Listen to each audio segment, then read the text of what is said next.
Good morning. Welcome to Webb County Court at Law 2. I'm Victor Villarreal, judge of your Webb County Court at Law 2. This is the family law docket for Thursday, August 20th, 2026. The time is now 9:01. Court is now in session. Assisting us today are Cecia Rodriguez, court administrator and interpreter. Ms. Gloria Noriega is the court coordinator. Video conference co-hosts this morning include Mr. Lopez, Mr. Hernandez, and Ms. Noriega. These proceedings are being electronically recorded. Everyone is instructed not to record any portion of these proceedings. Only a court reporter may provide the official record. As with all proceedings, violation of these instructions are subject to contempt hearings. If you're joining us online, you're instructed to act as though you are in court because you are in court. The rule here is simple. If you would not do it in person, don't do it online. For example, do not operate a motor vehicle. There is no smoking, no chewing gum. Wear appropriate clothing, and always exercise proper courtroom decorum. The court will now call the cases in the order of appearance of counsel, first those in person, and then those online as measured by your login times. Ms. Noriega. First in person is Counsel Luis Antonio Figueroa, page 4, number 11. Angel Benavides versus Jocelyn Liendo, cause number 2026 FLA 90C3. Good morning, Mr. Figueroa. Good morning, Judge. Court marks you present in person. Jose Rodriguez, are you present? Court marks counsel Rodriguez not present. Angel Benavides, Jocelyn Liendo, are you present? Court finds that parties not present. We're here for temporary orders. Mr. Figueroa, what is the announcement? Judge, I haven't heard Yes,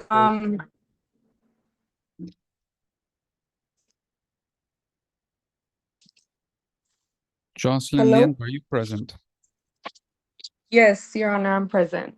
Welcome to court, Ms. Liendo. The court marks you present. You're participating by video conference. As you can see and hear from your device, your lawyer is present in person. Once more, Angel Benavides, are you present? Court finds Mr. Benavides not present. Mr. Figueroa, go ahead.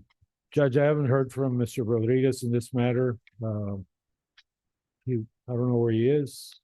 I don't know what's going on. It's not our motion, so I can wait a few minutes, and if he doesn't show up, I'll ask the court to not to go forward with their temporary order. There's already a temporary orders. Court marks Mr. Rodriguez present. The time is now 9:03. Mr. Rodriguez, court called this case. Mr. Figueroa was telling the court that you're the movement on these temporary orders. What is the announcement? Sorry, Judge. So yes, I was wanting to confer with Mr. Figueroa, Judge, because it's my understanding that there's an agreement, but I didn't have a chance to talk to him. Okay, without knowing anything else, this will be the first contested matter on the court's docket. Confer, and I'll call this case momentarily. Thank you. Counsel.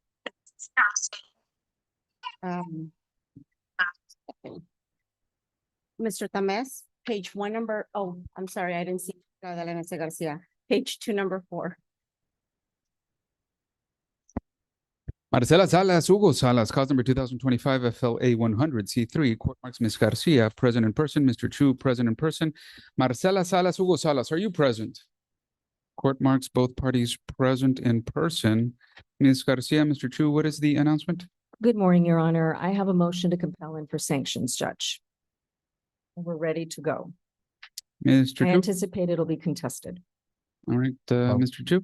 Well, I guess the first question is, as always, have you had a chance to talk to Mr. Chu prior to moving on these today? He submitted some supplementation yesterday, but there are some inaccuracies and it's still not complete. Mr. Chu? Judge, we agree. So we supplemented some of the answers. There is just one item that's missing, which is the credit report. No, there's other things that we need to take up in front of Your Honor and produce some evidence, Judge. But this is, well, I mean, And it's not complete. I asked for bank statements, credit card statements, order logs with regard to third-party delivery apps through the present. Let me And ask you got this, Ms. Garcia, pardon me. Do you have a list of items that you would be moving on today? in my motion to compel, I set out the exact interrogatories and requests for production, and there is some evidence that I need to present to the court in order for the court to make proper rulings and issue proper sanctions. All right, anything else before I mark this as the second contested matter today, Mr. Chu? No, Judge. All right, so what I suggest is this, so that we can have a streamlined, timely, and orderly hearing. Perhaps it's just a suggestion: create a matrix with an itemized list of what is being requested and what the response is. And if you can knock out 2 or 3 things out of a list of many more, then at least you'll get that far.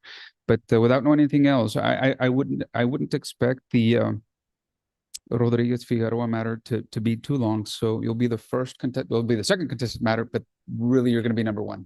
All right, so stand by. Thank you. For Ms. Garcia is page 8, number 23. Cindy Lopez, Brian Garibay versus Jorge Alberto Charles, cause number 2026 FLF 9 scratch.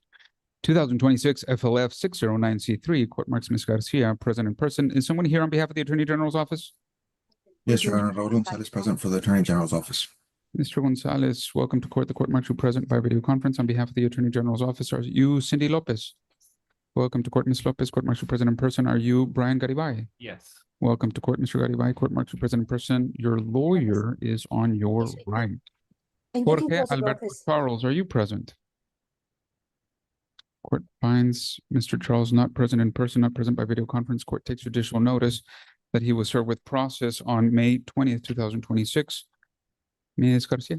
Your Honor, we're set for docket control conference. I will report to the court that my client received information by logging on to the criminal justice website that the defendant has been released from incarceration in July.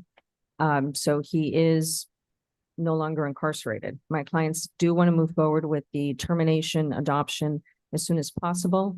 On file is the criminal background check for Mr. Garibay and an adoption study as well.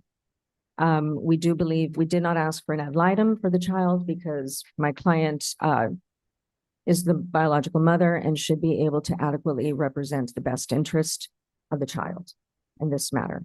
I did confer with Mr. Gonzalez just procedurally how we should go about the final hearing. And I appreciate his phone call truly so that we can work it out. From what I understand, my client would prefer to, when we terminate, there's a very large child support arrearage that she's willing to waive and release. However, I understand from the Attorney General that there is also a medical support arrearage that they would like to take up with the court. So if that is the case, and I will defer to Mr. Gonzalez, I know he was going to consult with Mr. Schamberger as the proper procedural way, because with regard to the termination adoption, I was going to consolidate everything, but my client really does need that privacy to be able to seal that court case without the inclusion of anything having to do with any pending medical support arrearage. So I'll ask Mr. Gonzalez to report to the court. Mr. Gonzalez, go ahead. Yes, Your Honor, Ms. Garcia is absolutely right. We do not object to the termination and adoption. We would ask the court not to consolidate this case with the Attorney General's case. And I believe it has a different cause number, just because there is assigned arrears owed to the state regarding the medical support. And I had made a request to consolidate, Judge, which I would make a trial amendment at the time of the hearing to not consolidate and just go forward on my cause number for termination and adoption. All right. I guess I have 2 questions. First question is, Ms. Garcia, how much time would be reasonable and necessary to finalize and to schedule this for a final hearing? At the court's next available setting, Judge. Give us the very next available setting, Ms. Noriega. I believe it's September 1st.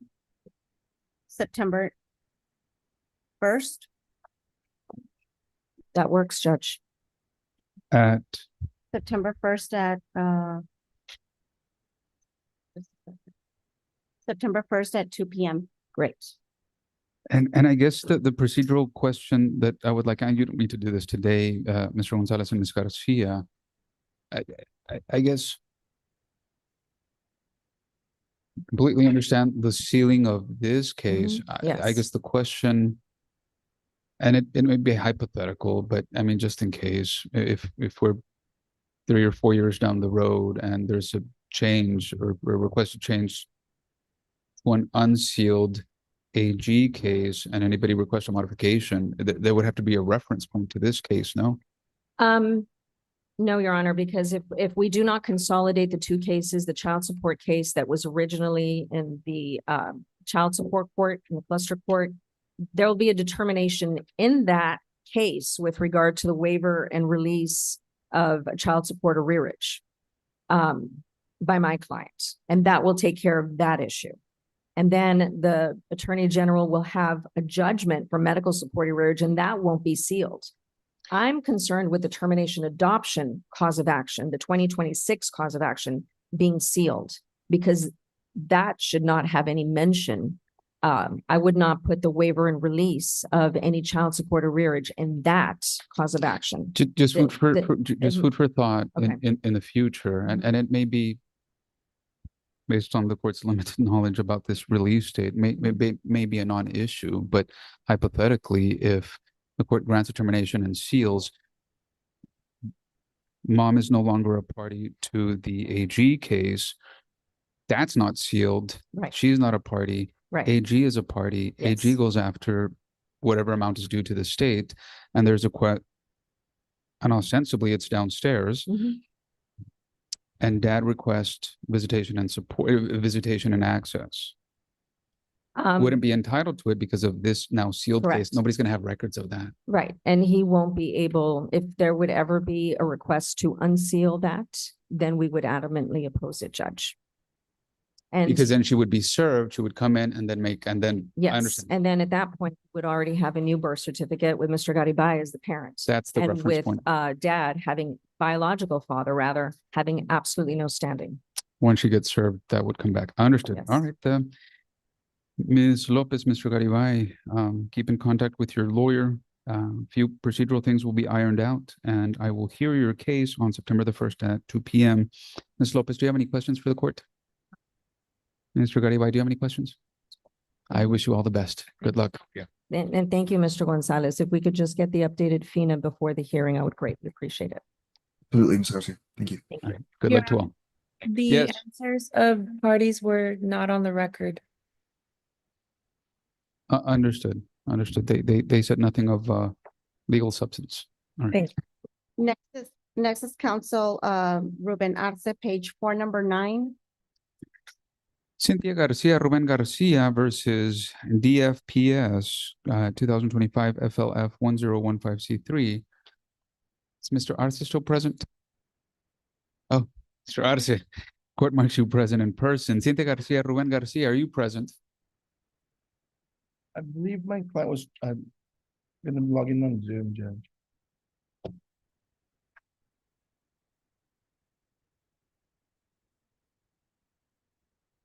I just don't see that. One more time. Cynthia Garcia, Ruben Garcia, are you present? Court finds that they're not present. Let's recall this case. Yes, Your Honor. Yes, Your Honor. Next for Mr. Arce is page 5, number 13. Angel Jaimes versus Vanessa Vasquez. Vanessa Vasquez, cause number 2026 FLA 372C3. Court marks Mr. Arce present in person. Rene Cantu, are you present? Court finds Mr. Cantu not present. Angel Jaimes, Vanessa Vasquez, if you're present, please step forward. Speaking to the microphone and to the court, are you Angel Jaimes? Your Honor, yes, sir. Welcome to court, Mr. Jaime. The court marks you present in person. The person to your right is your lawyer. Once more, Vanessa Vasquez, are you present? Court finds Ms. Vasquez not present in person, not present by video conference. I don't have a service date. Has Ms. Vasquez been served? Yes, Your Honor, we were here previously, Judge. Ms. Vasquez was, here pro se. On prior occasion, Judge, Your Honor had ordered, and we had requested, Judge, a mental examination as well as an ad litem, Judge. The ad litem, I did speak to him, Your Honor, and that is Mr. Cantu. Mr. Cantu did inform me, Judge, that he has a vacation letter on file. For today, Your Honor, also, as far as the request for the mental evaluation, Judge, I had called a couple of offices, Your Honor, and I did speak to Dr. Galvan. He did inform me that he'd be able to perform it, Judge. I just needed an order signed, and I believe that we had submitted an order, Your Honor. I'm sorry, this is the order for, the mental evaluation. Judge. was this something that the court had previously granted? Yes, Your Honor. It's one that Your Honor had previously granted and that Ms. Vasquez had agreed to as well. Judge. It was just a matter of finding someone that was able to do it. I recall now, that's right.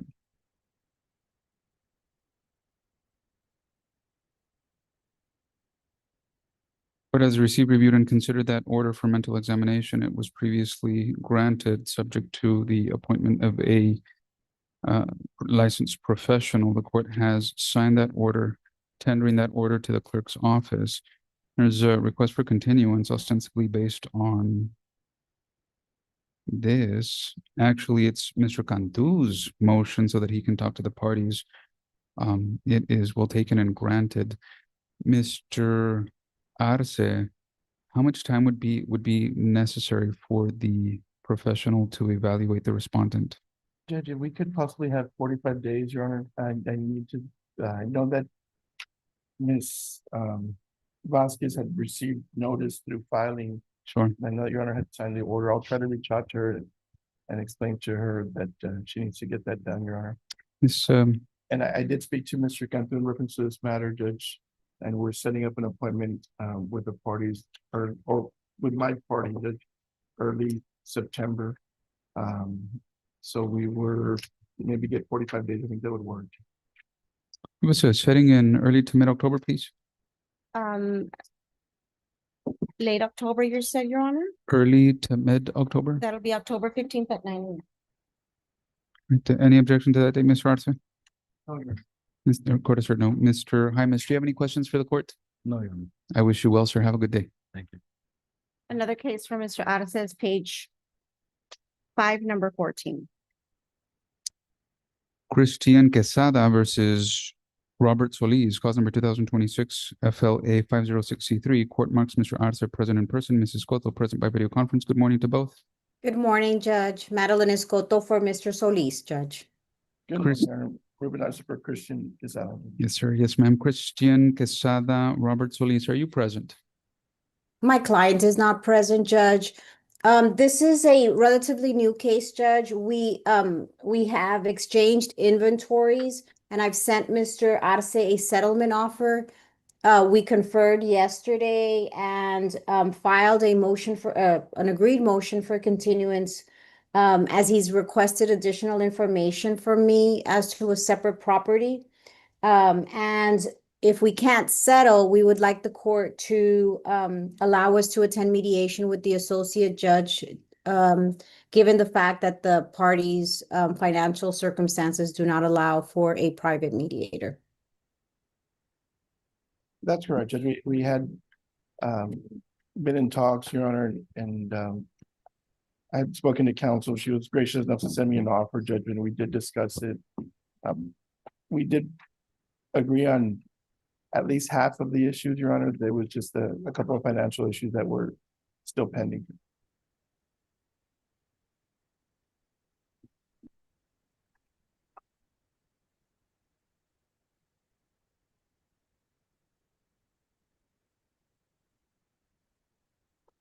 Mr. Arce, Mrs. Cotto, any objections to an informal settlement conference with Associate Judge Martinez on September the 14th at 1:30? I'm available, Judge. Mr. Arce?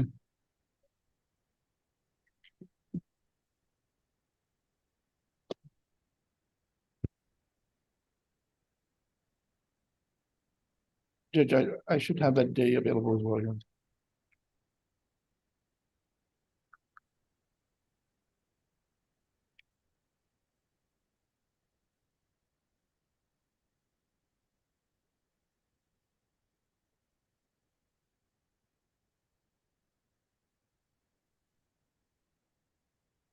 And there was a motion filed, Judge, with an order requesting the same. So if we can just have that one signed with the date of September 14th.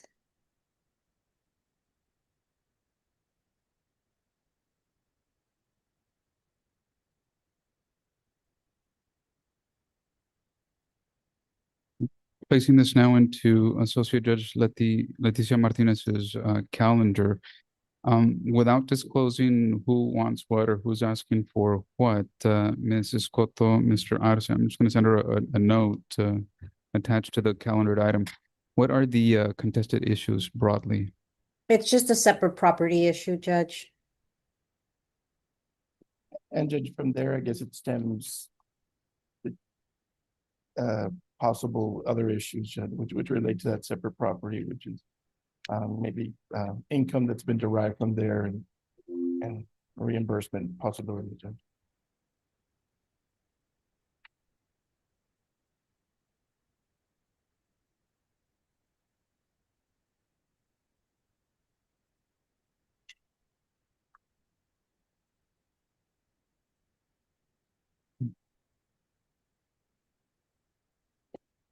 All right.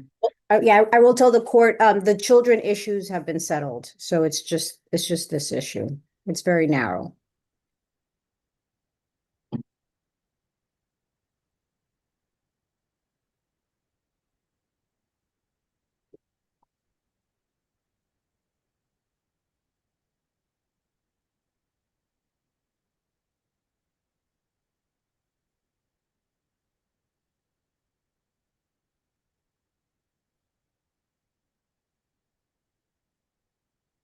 Court has signed that order ordering September 14th, 2026 at 1:30. I've calendared it for our associate judge.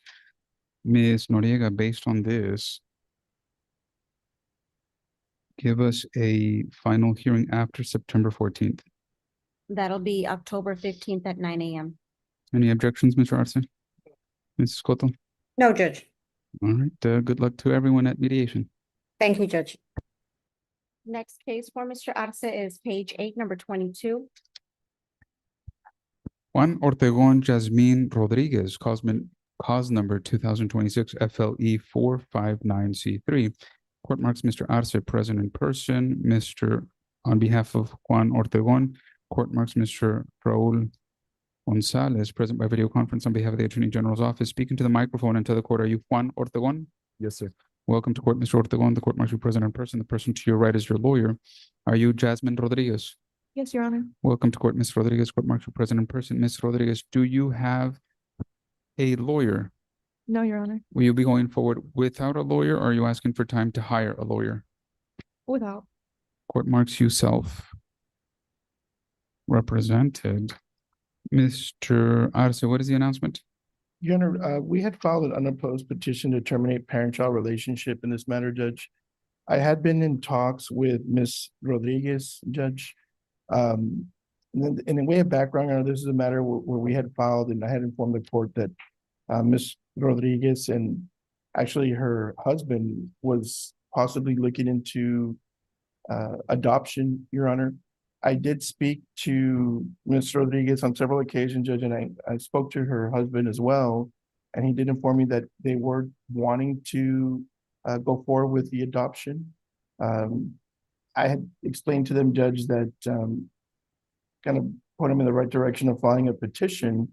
We just didn't know, Your Honor, because it was late in the game, Your Honor, I was going to inquire of the court if they felt that I could possibly amend my pleadings, Judge, to include an adoption, but then I don't represent them, Your Honor. So I don't know if they would just file an intervention or to get into this case with a petition of adoption. So here's the thing, Ms. Rodriguez, and I think I know the answer. So I'm about to ask the Attorney General's office if they would object to this termination without an adoption. Usually the answer, no. Every single case that I've ever seen, their answer is yes. They're likely to object.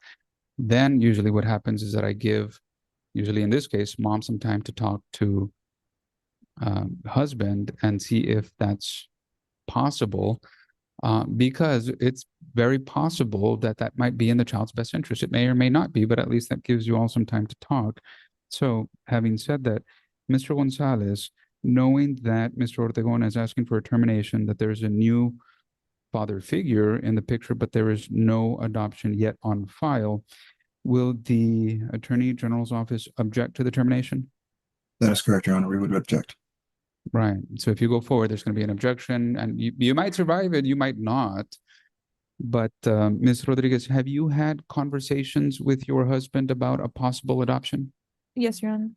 And have you all had sufficient time to talk, discuss, think, and reach a decision about that? Yes, Your Honor. And what has been your decision? Proceeding with adoption. Okay, so in this case, it sounds like it would be right, fair, just, and likely in the child's best interest to pause, to give you some time to see how you want to do that. You can possibly visit the lawyers downstairs at the self-help center to see if they could do that type of work. If not, think about hiring a lawyer, talking to a lawyer, and seeing how much that would be. But it sounds like that could likely be in your child's best interest. Ms. Noriega, give us a setting in 45 days. That'll be October 15th at 9 a.m., Your Honor. Any objection, Mr. Arce? No, Your- I'm sorry, October 15th at what time? At 9 a.m.? Uh, Mr. Ortegon, do you have any questions for the court? No, sir. Ms. Rodriguez, do you have any questions? No, Your Honor. Ms. Noriega, does the court have Ms. Rodriguez's email address? No, Your Honor. Ms. Rodriguez, what is your email address?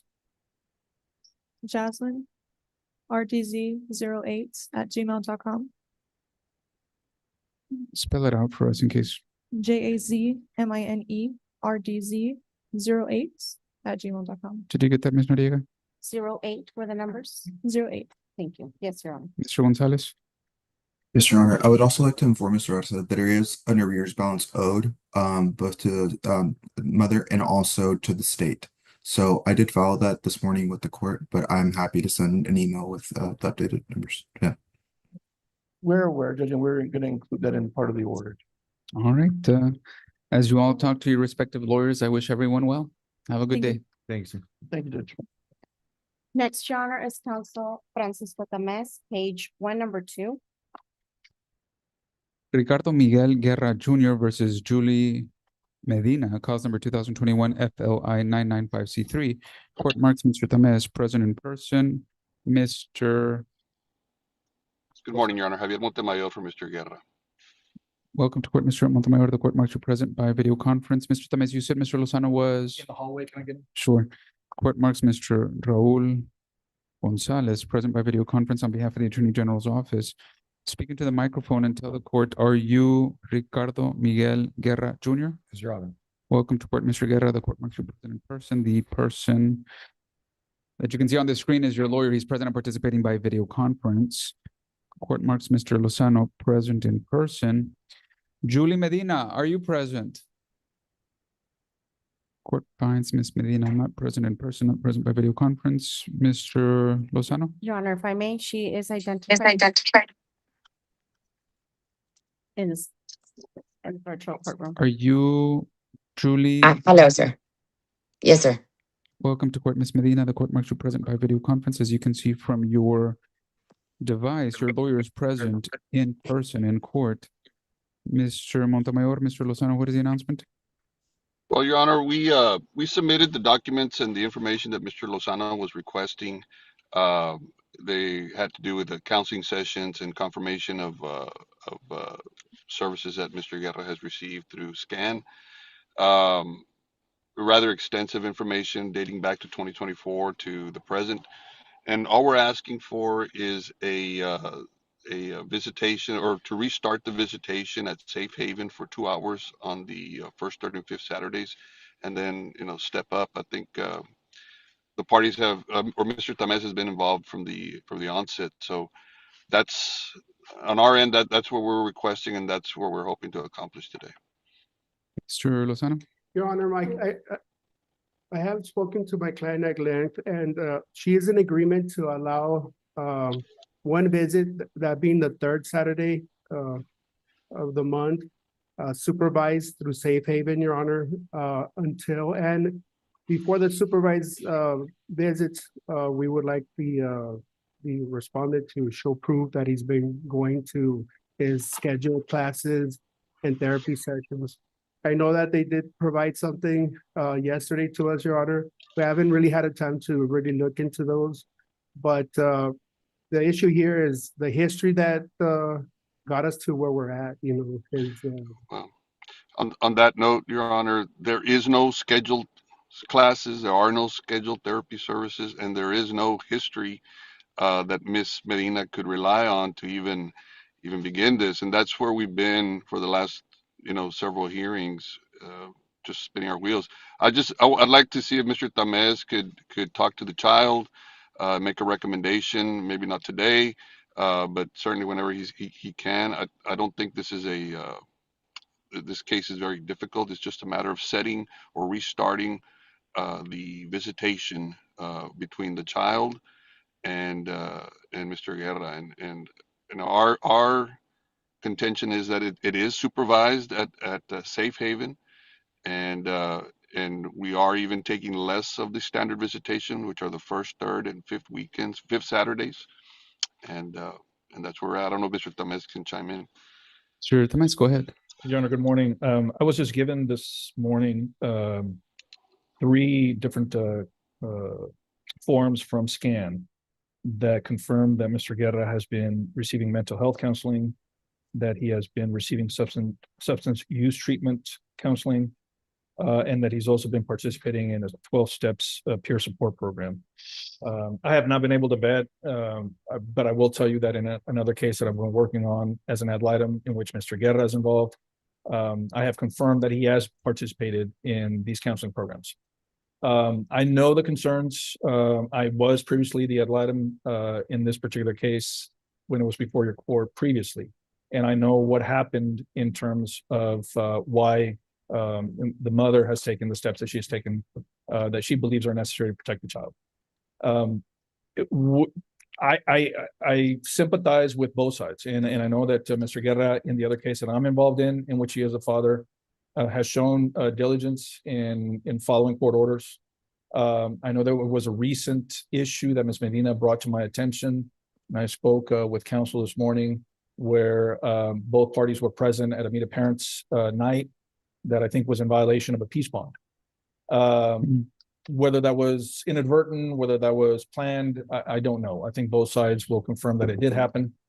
So I understand the concerns. I have not been able to vet these documents. I do believe the father should see the child, especially in a supervised, limited capacity. I would not have a problem if I can vet this, that he has completed these programs with the first, third, and fifth 2 hours at Safe Haven. What we did in another case in which Mr. Guerra was involved, and I know counsel is aware, I presented a step process in terms of visitation, and it was a carrot stick approach in which the father, Mr. Guerra, and he has dutifully complied with some minor issues with that stepped up program. He has shown that he wants to be an involved parent. I think we need to recognize that. But if I can be given some time to vet this and work on a step program, both with the mother and the father. But at this point, what I'm seeing, Judge, and what he's requesting would seem reasonable given the circumstances. Mr. Lozano, well, before I do, Mr. Gonzalez, would you like to be heard? Thank you, Your Honor. Mr. Lozano, I apologize to you. I heard but didn't write down, and I wrote down Mr. Montemayor said that he agrees to one visit third Saturday at Safe Haven. Mr. Tamez is recommending first, third, and fifth for 2 hours at Safe Haven. What was your recommendation? What was your request? Your Honor, my client insists that one weekend out of the month, with that being the third weekend. Oh, that was yours. Yes. What was Mr. I didn't write yours, Mr. Montemayor. What was your request? For 2 hours, 11 to 1 on the first, 11 to 1 on the third, 11 to 1 on the fifth weekends of every month at Safe Haven. Third and fifth for 2 hours. I did write down. All right. So folks,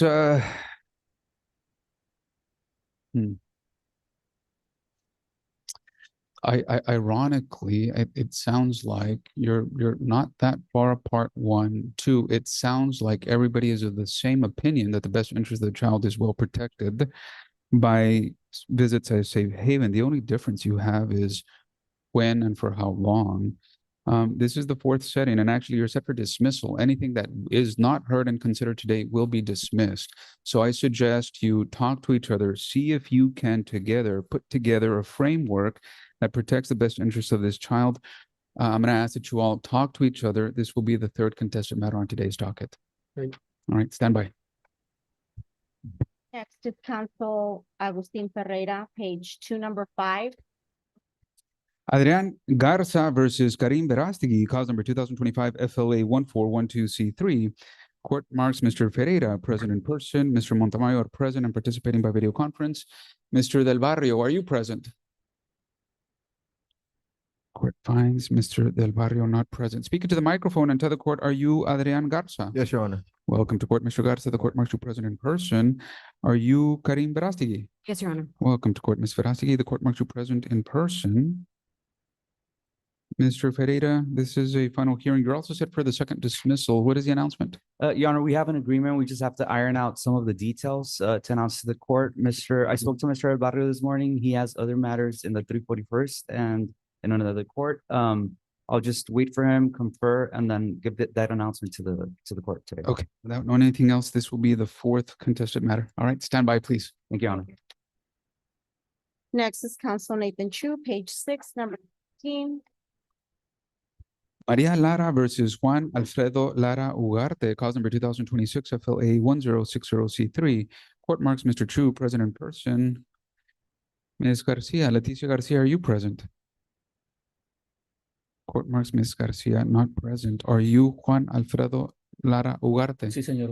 Buenos días. Yes, good afternoon. Welcome to court, Mr. Ugarte. You're joining us in person. The person to your right is your lawyer. Bienvenido al tribunal. Usted se encuentra aquí en persona en conjunto con su abogado.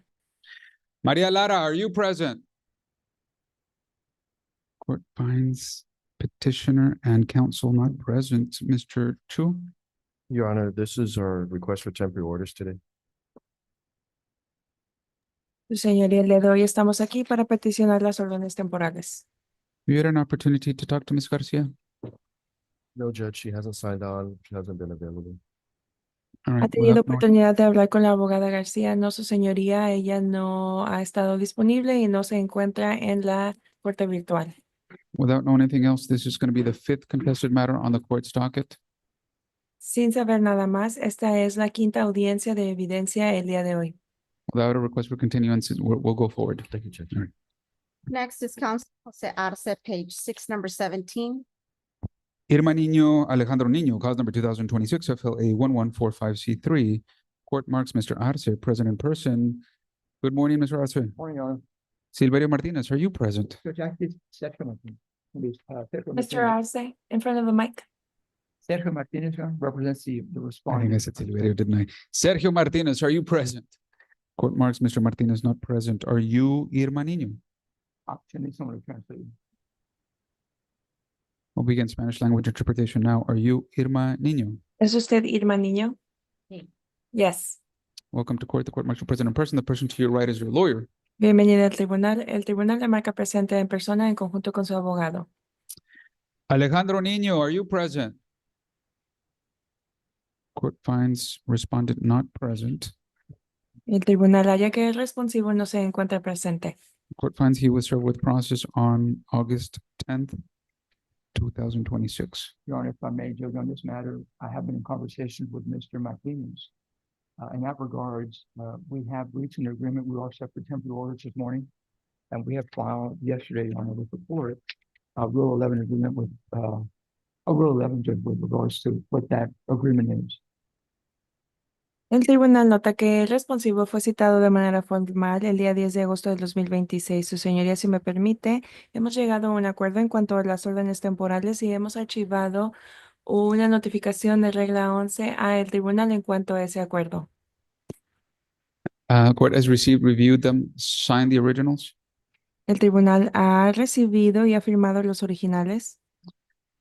These temporary orders are orders due to the court honor before. August 31st at 12 noon by submission. Estas órdenes temporales deberán de ser entregadas al tribunal antes del 31 de agosto en escrito. And then we'll come back for a trial on the merits on November the 5th at 2. Y regresaremos al tribunal el 5 de noviembre a las 2 de la tarde para su audiencia final. Anything else on this case, Mr. Arce? No, I was just wondering, Your Honor, if the court wanted me to go ahead and just kind of read into the record what in fact that agreement was. But if the court already has that, Judge, that's correct. It's part of the record. All right, okay. Ms. Nino, do you have any questions for the court?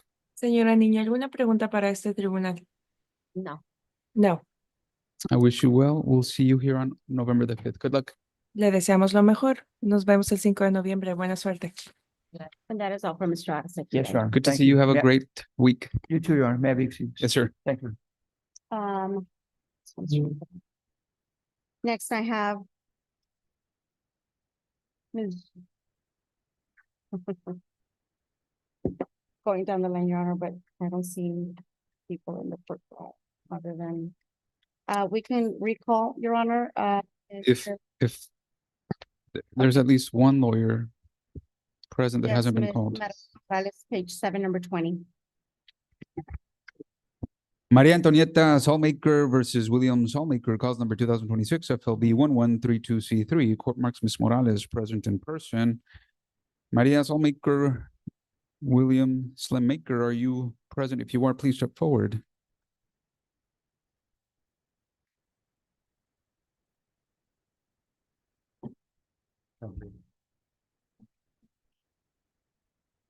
Spanish interpreter required. I All understand. right, we'll be, Oh. no, Spanish language interpretation not needed. Sir, help me pronounce your surname, please. Sleemaker, I ain't picky, Your Honor. Sleemaker, welcome to court. Are you William Sleemaker? Yes, Your Honor. Welcome to court. The court marks you present in person. When last we were here, you told the court you were going forward without a lawyer. Is that still your decision? Well, Your Honor, I went to visit several attorneys and I got a lot of conflicting stories. Some say it's criminal, some say it's divorce. I go to a divorce attorney and they say, well, no, you need a criminal attorney for that. Then some say you don't need to be there. And then I go to a criminal attorney and they say, well, you know, this is part of the divorce. And with this short notice, I have spoken to some attorneys in San Antonio to go make arrangements, Your Honor. But in all honesty, Your Honor, I like I told you the last time, I don't, I mean, is this a criminal proceeding? And, you know, as far as my understanding, it's an emergency temporary restraining order. And what I see on their orders, they're asking for you to add stipulations that are involved in the divorce. And so what I want to know and clarify is this a emergency temporary order because of a criminal case? Or is it because my house was on foreclosure? Or because I can. So I can answer the You know. question for you, Mr. Sleemaker. This case is strictly family. Every single lawyer who has a law license in the state of Texas could have looked at the original petition and seen that it is strictly, wholly, totally family. No, I don't want to know what lawyers told you. I'm just telling you that every single lawyer that practices in this court would have looked at page 1 and said, this is strictly family. But it sounds like you've made a diligent effort to hire a lawyer. Are you going to continue your journey in looking for a lawyer? I mean, I would like to, Your Honor, but, you know, I've been advised by counsel here that they want to enforce some stipulations that, as far as for the divorce and the divisions and payments and stuff like that, Your Honor. And, you know, I've been doing that my whole life. And I can prove without false accusations, just, you know, simple yes and no questions, Your Honor, that I feel that I've, you know, I created a joint bank account 37 years ago. And not one single dollar from this woman went into that account for 37 years. I still haven't gotten an answer to my question. So let me give me 1 second. Let me move on. Ms. Morales, what is the announcement? Good morning, Maria Elena Morales for Maria Antonieta Sleemaker. I did contact Mr. Sleemaker yesterday to see if he had, I hadn't heard anything from a lawyer. So I wanted to know if he had contracted a lawyer. And he did answer my text and said no, that he had not contracted anyone. So I went ahead and prepared some proposed temporary orders. I provided him with those orders. And he said no, that he was not willing to pay anything. I think the real issue here is the home is in a forbearance that will end at the end of August, meaning that if they don't come up with like $18,000, Your Honor, that property will be put in foreclosure. So I was asking him if he could help pay for during the temporary right now, to help pay give her some spousal support so she can make those payments.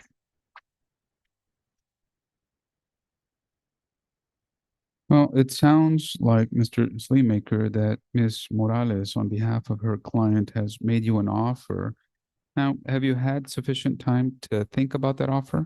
Not really, Your Honor. Then let me give you What- some time. Let me give you some time right now. I'm not going to hear you out right now. I'm going to give you some time to talk.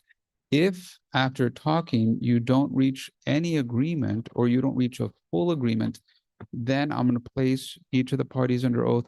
And under oath, you can provide evidence and testimony as to what you believe this court should do. But I first must give you the opportunity to at least talk to each other and see if you can take 10 contested things down to 6 or 7. I agree, Your Honor. So talk to each other, and this will be the 6th contested matter on today's docket. Okay. Can I just add one more thing, Your Honor? What would you like to I- say? I feel that there's a conflict of interest between them two, because she represented us before in another case, and they're very good, close friends. And she's been to my house, had dinner many of times. She probably knows more secrets about me than I do, Your Honor.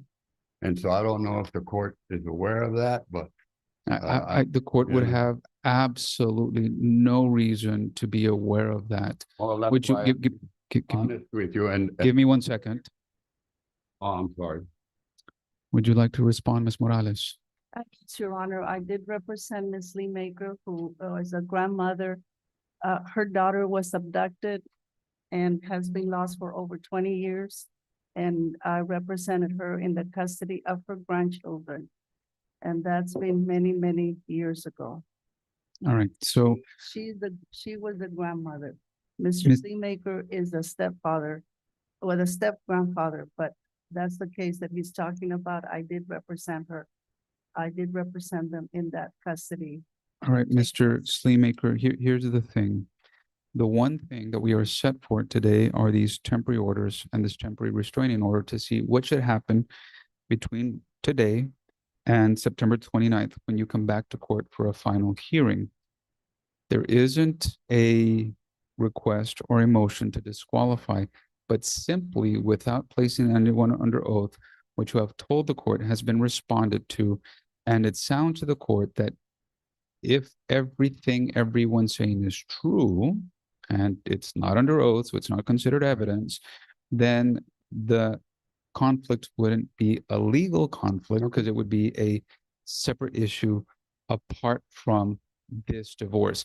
If you feel different, you are able to file the request in writing to formally put it before the court. We'll send out notice, give Ms. Morales ample amount of time to prepare for that hearing.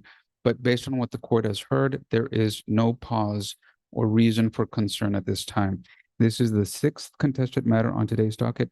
I invite you all to talk amongst each other between now and then. Stand by. Thank you. Your Honor, I believe we've called all the attorneys in person. Let's work the way through the online list. Yes, that'll be counsel Marta Cigarra, and that is on page 2, number 4. Your Honor, if I may- As the mediator, but that's we've called that case. Ms. Garcia and Mr. Chu are conferring. Ms. Sierra has filed a letter with the court. Next case for Ms. Sierra. That is all the cases. Oh, have we Wait. called your case? Not yet, Your Honor. No, wait. ahead. Sorry, Ms. Segura and I have another case. You added it last week, Your Honor. I apologize. Correct. Both of you are online, and Mr. Loredo's case he's here in person, so he's next in the queue. My apologies. My apologies to Mr. Loredo. Mr. Loredo, your case is on. I believe. Mr. Loredo is on page 5, number 12. This is Vidal Rene Rodriguez versus Ilse Gonzalez Rodriguez, cause number 2026 FL898C3.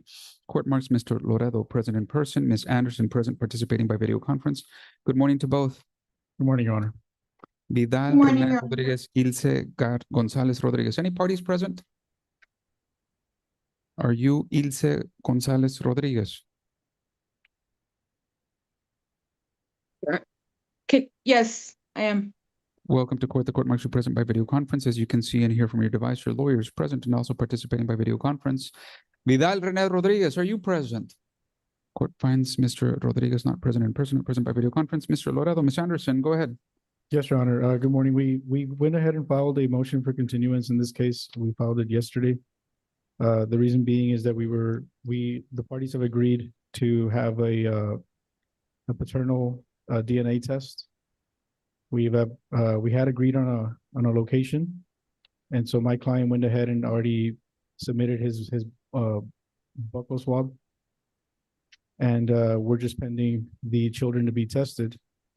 We did have a deadline of about, I believe it was August 26th for the children to be tested. My understanding is that Ms.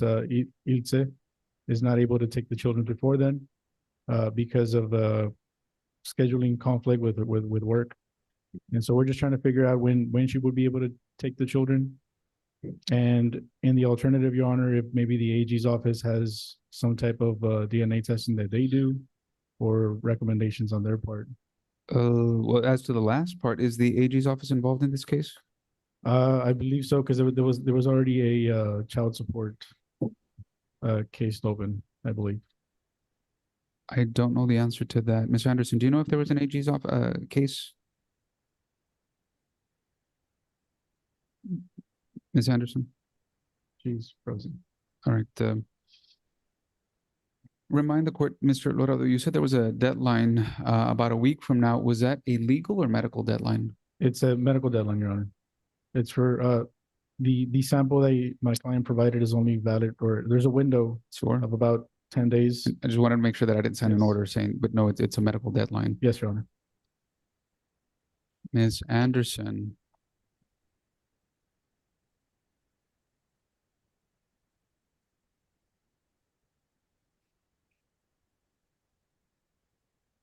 Court has put the device in the waiting room and bringing it back. It is logged off. She's trying to reconnect, Your Honor.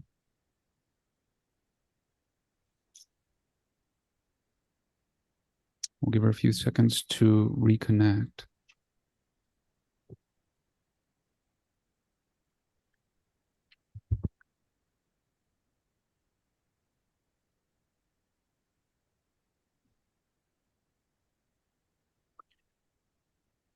Let me ask a couple of questions and I'll read. The court is admitting Brenda Anderson.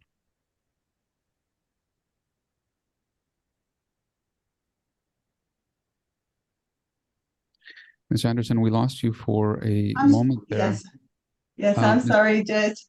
You're logged in. Let me tell you what's happened. I don't know how much of that you saw. I called this case at 9:51. It is now 9:54. Mr. Loredo was advising the court that there's an agreed motion for continuance citing the necessity to complete a DNA test. He advised the court that his client had taken the test, but his medical sample is only good and valid for another 6 days. However, he expressed to the court concern that your client, Ms. Gonzalez Rodriguez, is not able to visit a facility prior to then, citing work reasons, then asked if the AG's office had resources. My question to him at that juncture whether there was an AG's office case. I then asked you that question to see if you would know. Yes, so there is an open case with the Attorney General's.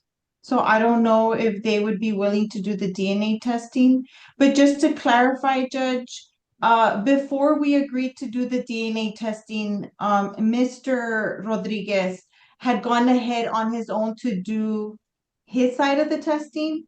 Hence, we have this shorter period for my client to make arrangements to take the children.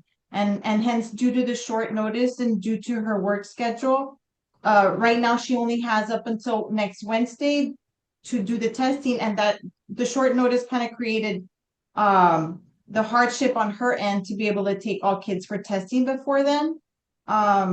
So, but I don't know what the AG's office, if they have the ability to do the testing. Let's give the AG office some time to, or an opportunity to chime in. Go ahead, Mr. Gonzalez. Thank you, Your Honor. I was not aware that we were part of this case. I don't see much on our end. I do see an application of child support that was filed in 2025. I also do see an acknowledgement of paternity for 2 children. So if that's the case, just for the record, the state would object. That said, if the judge and the parties do want DNA testing, our office can do it. I would just need to draft that and send it your way, Ms. Anderson. I'm sorry, your office can do it Okay. over an objection? I No. lost. No, if it's up to you, Your Honor. If the parties do want the DNA testing, you decide to do the DNA testing. It's just my understanding is that we procedurally object if there is an acknowledgement of paternity on file. Well, there's a lot of information missing with that. Mr. Loredo, are you aware of an acknowledgement, and is that person different from your client? No, Your Honor. So that person is not different from my client. It is your client. So it's just, so what, so how many children before the court? It is 3 children, Your Honor. And it looks like it was 2 acknowledgements. We're pending 1. So then really the testing would only be for 1. That's primarily from my understanding from my client is that it's primarily 1, but he did not want to kind of make it seem like they were singling out one or the other. So Well, as a matter of law, it's that matter is not before the court. I mean, there's a presumption just based on that acknowledgement. So I mean, you could go through the whole thing for, I guess, moral assurances, but as a matter of law, he is legally the father of at least 2.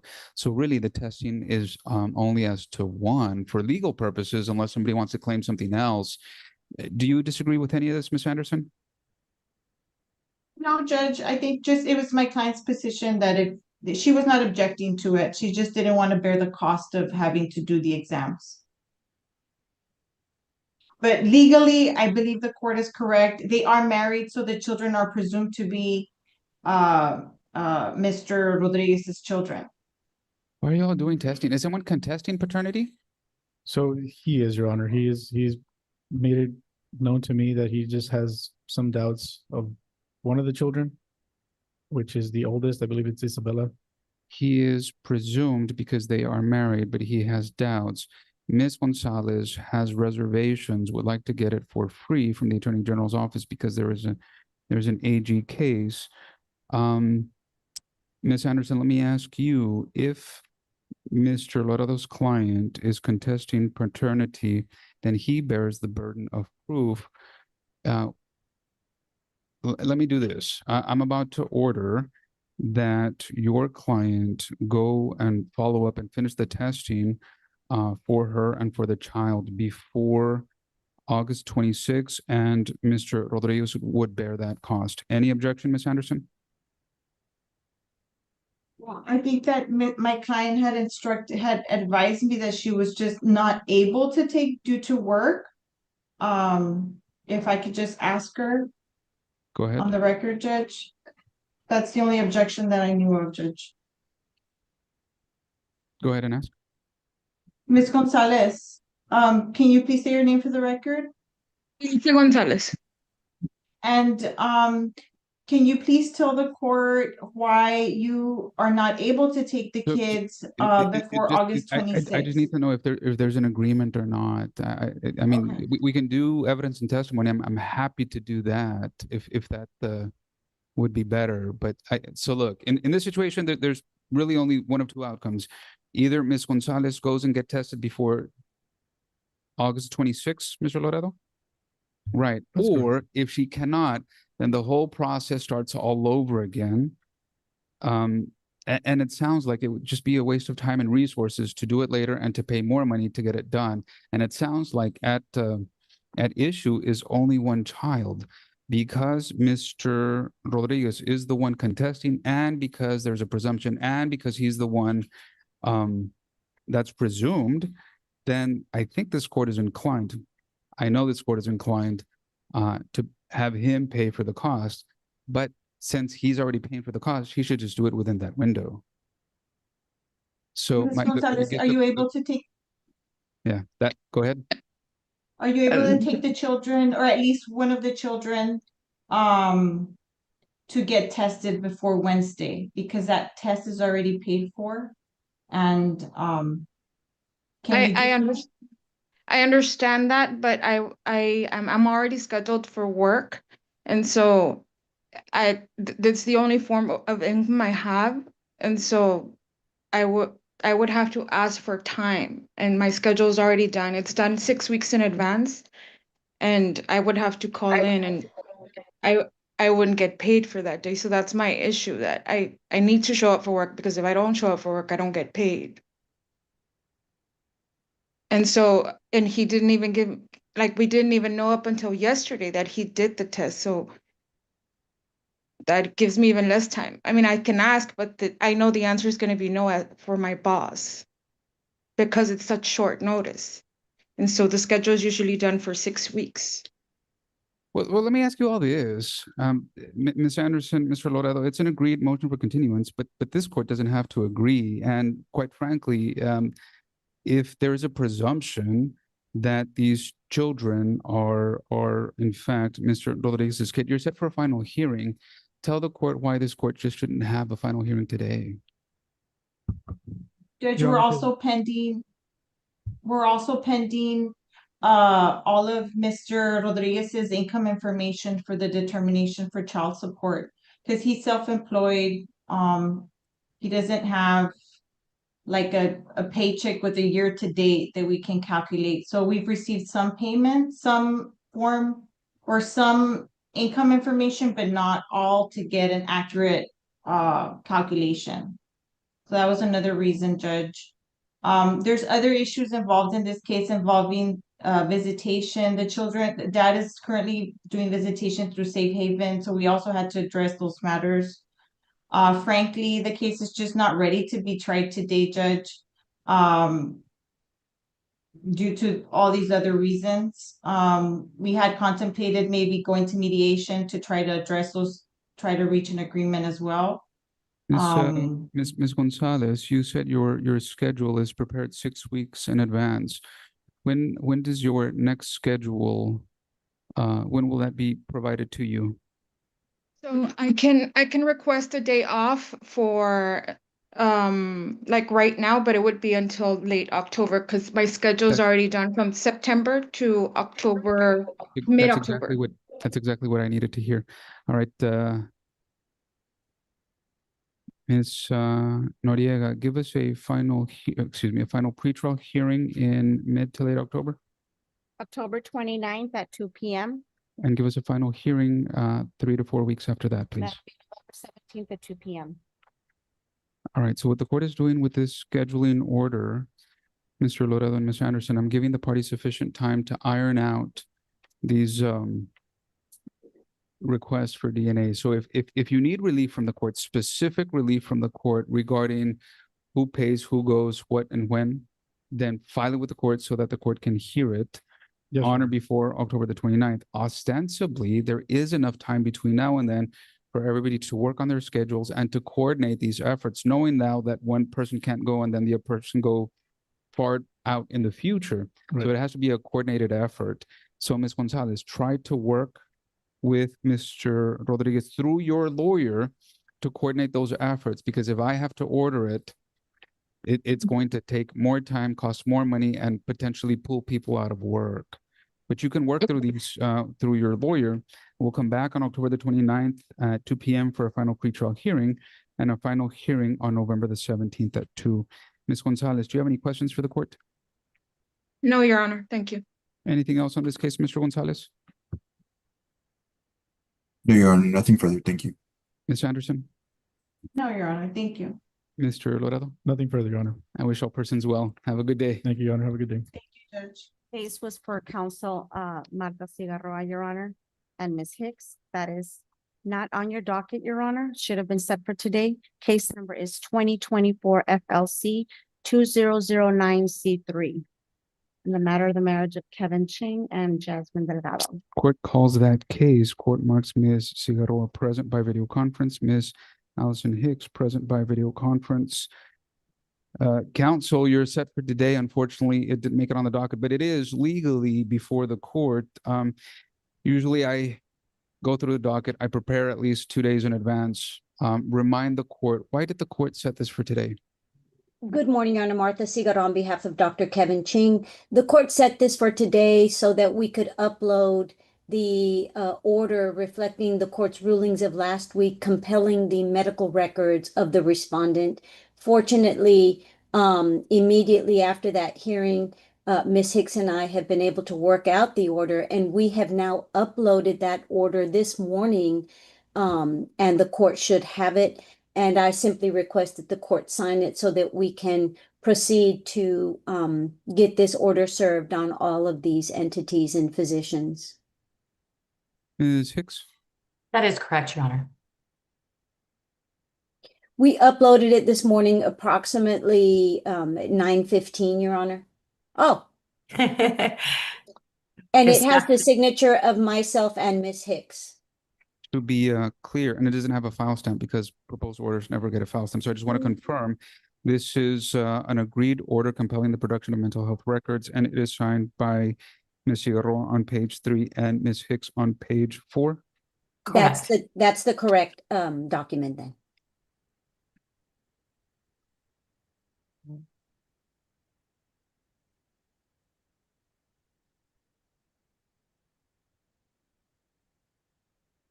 Court has received, reviewed, considered, and signed off on that agreed order, and the court is tendering the original signed copy to the clerk's office.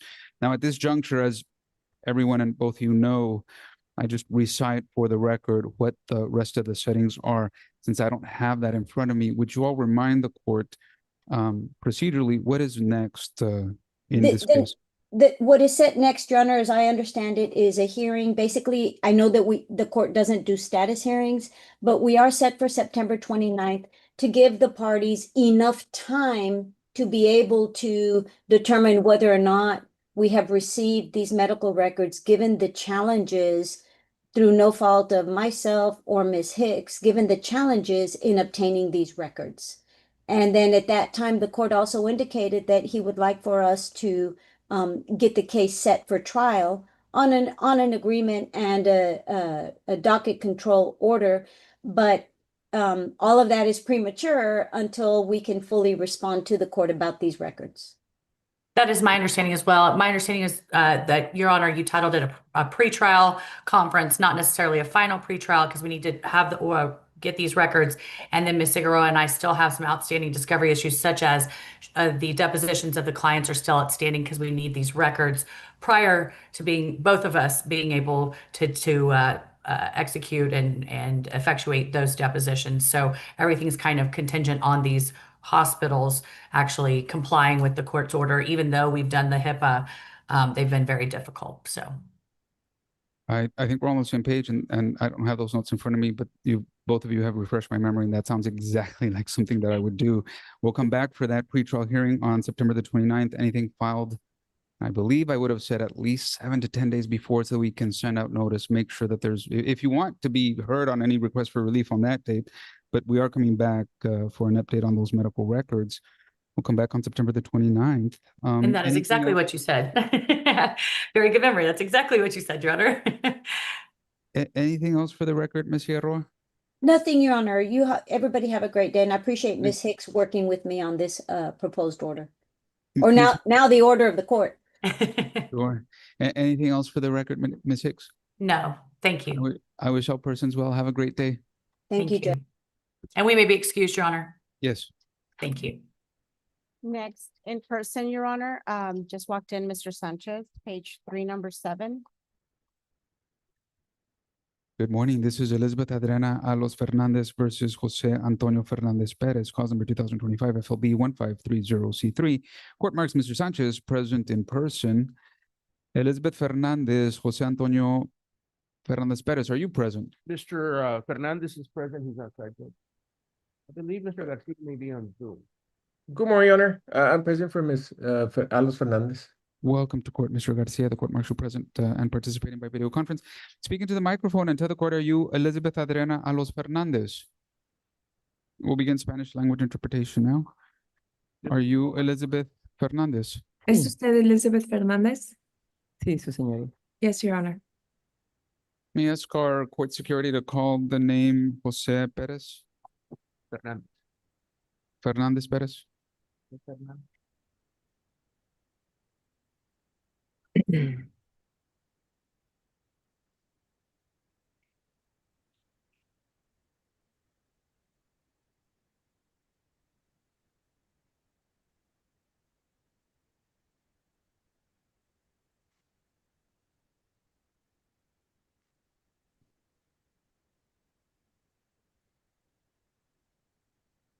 He was just there, but anyway.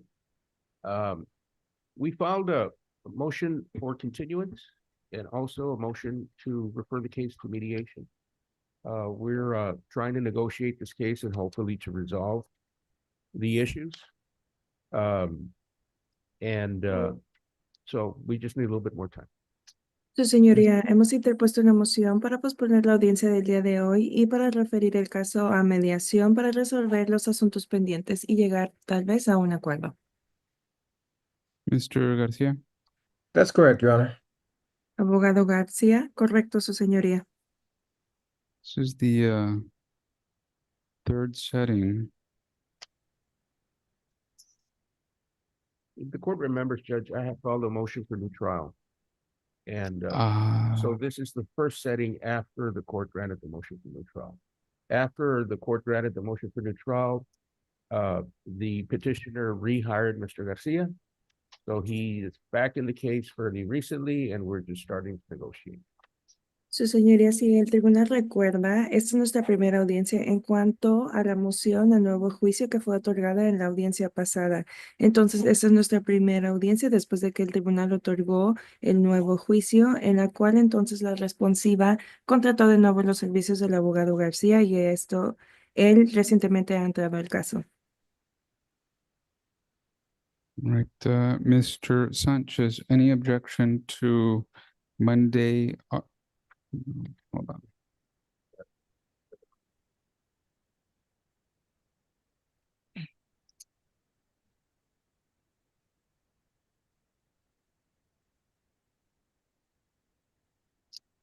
Mr. Sanchez, any objection to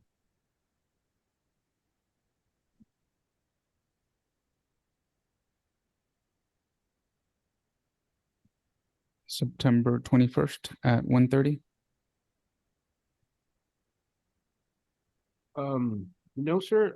Hopefully we can go to mediation before the. That's the mediation date. Oh, the mediation date. Yes. Fine, yeah.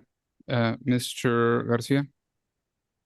No, Your Honor, I do have another case set for jury selection, but I think we're gonna be doing mediation on that case. So you're conflicted on that day? Yes, Your Honor. What about the 22nd, September 22nd, Mr. Sanchez? That's available. Mr. Garcia? That should be fine, Your Honor. All right. ¿Alguna objeción para el día de mediación el día 22 de septiembre a la 1:30? No hay objeción por parte del abogado Sánchez y no hay objeción por parte del abogado García debido a disponibilidad.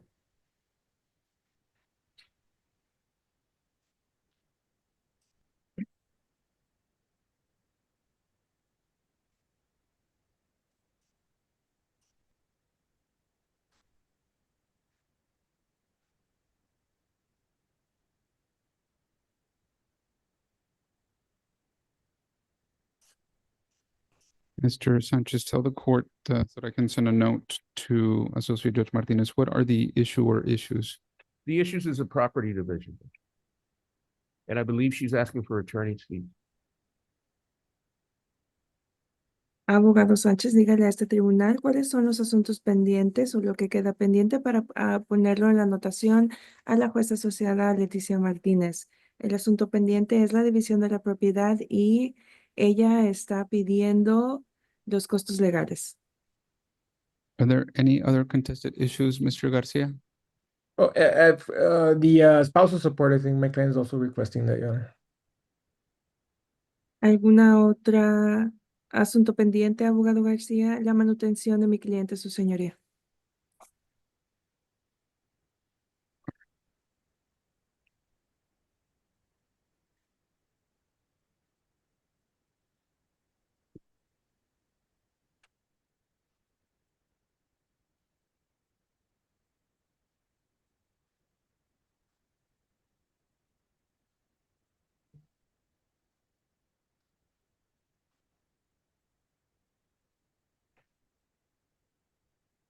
Court has signed that referral to mediation. The parties are ordered to mediate with Associate Judge Leticia Martinez on September 22nd at 1:30. So, Ms. Noriega, give us a setting after September 22nd. October 29th, Your Honor, at 2 p.m. So ordered. All right, translation. Se ordena entonces que la mediación tome lugar con la jueza asociada Leticia Martínez el día 22 de septiembre a la 1:30 de la tarde. La siguiente audiencia final será el 29 de octubre a las 2 de la tarde. Do you have any questions for the court, Ms. Fernandez? ¿Alguna pregunta para el tribunal, señora Fernández? No, su señoría. No, Your Honor. Mr. Fernandez, do you have any questions? Señor Fernández, ¿alguna pregunta para el tribunal? Inaudible? No, sir. No, sir. I wish you both well at mediation. Good luck to everyone. Les deseo lo mejor en su fecha de mediación. Buena suerte a todos. Any other cases for Mr. Sanchez? No, that is all, Your Honor. Good to see you. Have a great day. Next is Madeline Lopez Escoto, page 3, number 6. This is Monica White, Brian White, cause number 2025 FLA 1592C3. Court marks Ms. Escoto present by video conference. Ms. Maddox, are you present? Court finds Ms. Maddox not present. Monica White, Brian White, are you present? I think she is, Judge. I see her device. But I can make the announcement, Judge. Yes, Ms. Maddox, I'm going to ask that you start your video and turn on your audio. Court is making that request electronically now. Ms. Escoto, Mrs. Escoto, go ahead. Judge Madeline Escoto for, I'm just texting Miss Maddox, Judge. Madeline Escoto for Miss White, Judge. On this particular case. Good morning, I'm here, Judge. I apologize. Good morning. Court marks you present by video conference. Is this Monica White? No, Judge, Miss White is my client and she is not present. You were right. All right, go ahead. And on this particular case, as I was saying, Judge, we attended mediation with Judge Hale. The mediation, notwithstanding a mediator's proposal, was unsuccessful. The issue is really narrow, Judge. So what I did was I conferred with Ms. Maddox yesterday. I did file a motion for an informal settlement conference with the court. We are both in agreement for the court to entertain our motion and by agreement at your next available setting, Judge. Good morning, Judge Adriana Benavides Maddox. Ms. Maddox, you said, Mrs. Cotto, there was one narrow issue. What is that issue? It's really, Judge, a separate property / community property and the amount of the retirement that wife should receive. So I guess before I'm going to ask Ms. Maddox the same question to see if you all are on the same page. So as to the first issue, it's just an issue of characterizing some property, and once it's characterized, then the division becomes the broader issue, I guess. If it's separate, well, there went that. If it's community, then someone needs to determine how to divide that. And I guess you said the second issue was amount of retirement? Yes, Judge. Now, when you say amount, without disclosing, without disclosing whose retirement and who's claiming what, just broadly, is there a definitive amount in retirement that needs to be divided, or is it we don't know what it is, and that's the issue? We know what it is, Judge, it's what the amount of the percentages is that each party will receive from date of marriage to date of divorce. I see. Ms. Maddox, go ahead. Good morning, Judge Adriana Benavides Maddox, present for Brian White. We are in agreement to attend an informal settlement conference with Your Honor, if you would so indulge us. We were very close with Judge Hale, and I believe that the percentage retirement of distribution and division is tied into that separate property or community property issue. So I believe that with a couple of hours, the court could help us resolve this issue.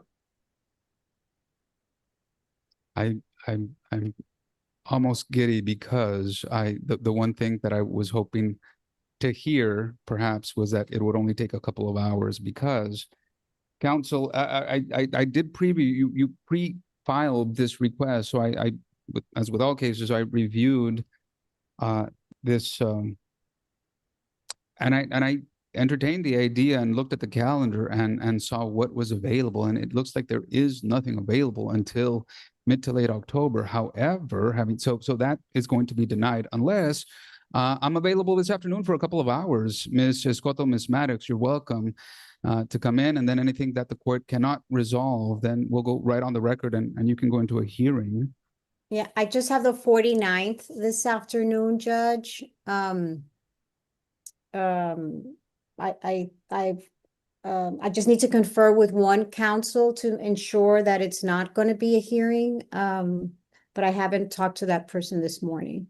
Well, it sounds like if you're in the building, it sounds like if you can, I'm happy to meet with you, your client, Ms. Maddox, and her client. I can make myself available for a couple of hours this afternoon. If you're going to be in the building, then that could possibly facilitate that. The only other hiccup, Judge, is that my client is at a school, as that's where she works. We weren't expecting that the court would say today. So I don't know if That's twice. I don't know if she's gonna be able to ask permission to get out of her school today. I don't know if there's any other And they date. do also, same exact situation. I'm pretty sure I can call my client, but he is employed by the fire department, Judge. I'm not sure that he could leave in the middle of a shift. The parties also have Is he children currently who are in shift right now? yes. And so I'm not sure if I just don't know how effective it would be if just the attorneys attended with you. No, parties should be present.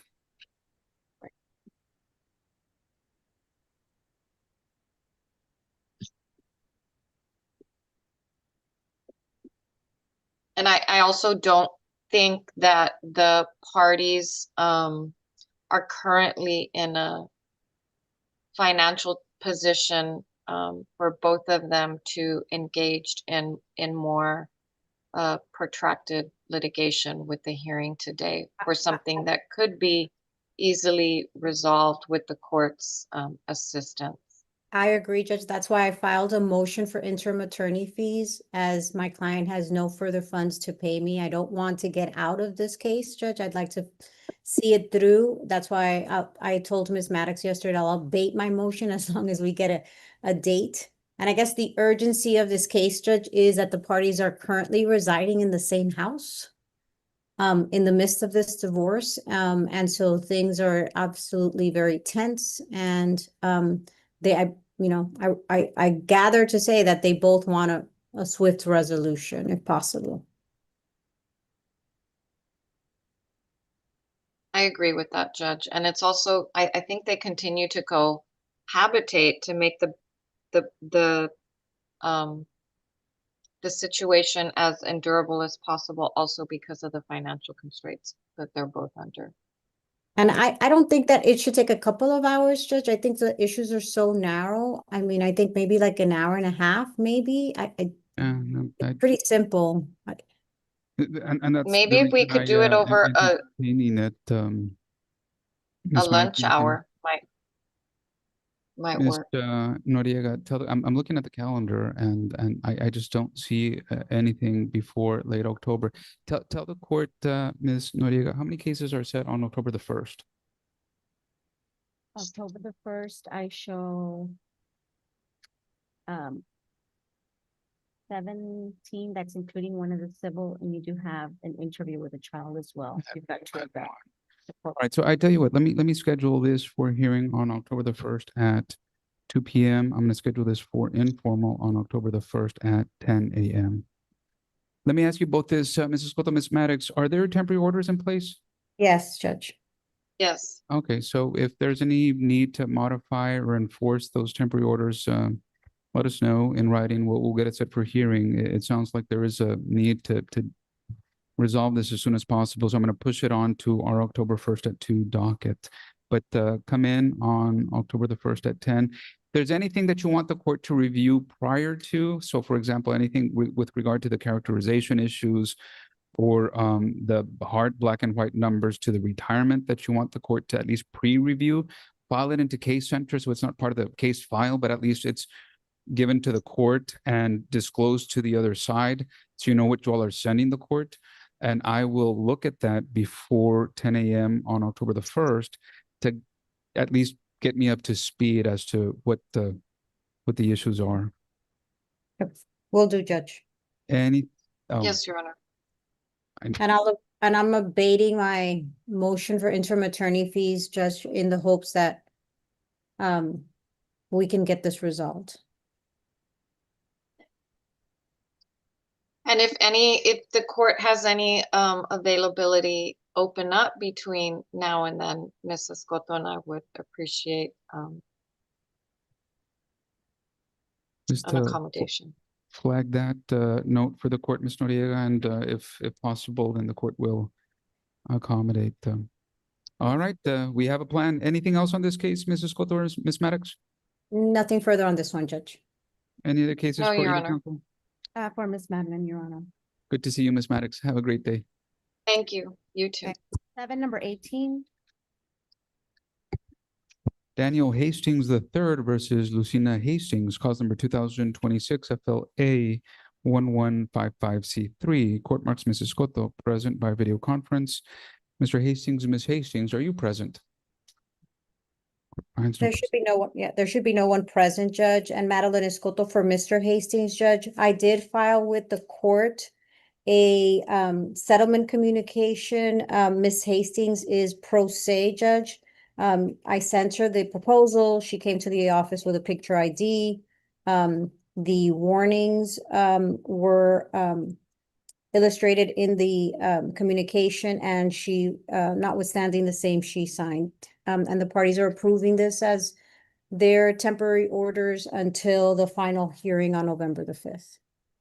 Court has received, reviewed, and signed off on that agreement. These are temporary orders of the court that are due in due form to the court honor before. August 31st at 12 noon by submission. All right, thank you. The 31st, is that what you said? Yes. Okay. Case 21 is Jesus Ricardo Ramirez Jr. versus Vanessa Guardiola, cause number 2026 FLC 338C3. Court marks Mrs. Cotto present and participating by video conference. Javier Guzman, are you present? Court finds Mr. Guzman not present. Jesus Ramirez, Vanessa Guardiola. Any parties present? Court finds no parties present. Mrs. Cotto, go ahead. And Madeline Escoto for Mr. Ramirez, Judge. We're pleased to announce that the case has settled. We filed a settlement communication with the court. It's been signed by Mr. Guzman and I just looked at it, Judge. You did sign it as well on August 14th. So we just need an entry date. Oh, I see. Ms. Noriega, give us are you asking for an entry date or an orders due date? An orders due date, Judge. August 31st, Your Honor, 12 noon by submission. All right. Any other cases for Mrs. Cotto? And that is all, Your Honor. Have a great Thursday, Mrs. Cotto. Good to see you. You too. Have a good weekend, Judge. Thank you. Stay safe. Next, Your Honors, I have counsel Elisa Marsoto. Just don't have her on my. Ms. Soto, what page and case are you here for? Judge, I'm actually covering for Mr. Romero. Good morning. Good morning. That is page 2, number 3. Melissa Ramos versus Rolando Ramos, cause number 2024 FLA 1640C3. Court marks Ms. Elisa Marsoto, present and participating by video conference on behalf of Mr. Romero. Rolando Ramos, Melissa Ramos, if you're present, please step forward. Speaking to the microphone, are you Rolando Ramos? Yes, sir, Judge. Good morning. Welcome to court, Mr. Ramos. The court marks you present in person. Mr. Ramos, do you have a lawyer? No, sir. Are you going forward without a lawyer? Correct. Court marks you self-represented. Melissa Ramos, are you present? Court finds Ms. Ramos not present in person, not present by video conference. Ms. Soto, go ahead. Good morning, Your Honor. So Mr. Romero did file a motion for continuance, and I believe he had a pending motion that he wanted to proceed before the court, but he is in federal sentencing and he did not think he was going to be able to appear this morning. And I believe he's still in federal court. So that's the basis for the continuance. He's just asking for a short reset, Judge, to the court's next available date. Mr. Ramos, the court, in review of its docket, it read a motion for continuance, and counsel is saying that he's unavailable because of federal sentencings that are going on right now. Do you have an objection to the continuance? We really want to get on with this, Judge, honestly. The sooner the better. We have potential to sell the house already. I really don't want to drag this any longer, and I know Ms. Melissa Ramos doesn't want to drag it any longer either. I mean, if there's anything available, I mean, ASAP, that would be very helpful. It really can't be contingent. I mean, you really have to say you agree or you disagree, and it's okay to say you disagree, Yes, but sir, I disagree. it can't be contingent on, well, I'll agree if it's only in a week. I mean, either you oppose it or you don't. Yes, I oppose, Your Honor. All right, response, Ms. Soto? So we understand his opposition. There is no way for Mr. Romero to be present. I'm not familiar with the case. I'm only here to argue his request for a reset. And he asked me to advise the court it can be a short reset as well. But in order to fully prepare for the matter, he would need to be the one present. Mr. Romero and I don't work together. I'm just simply covering and urging the motion for continuance on his behalf.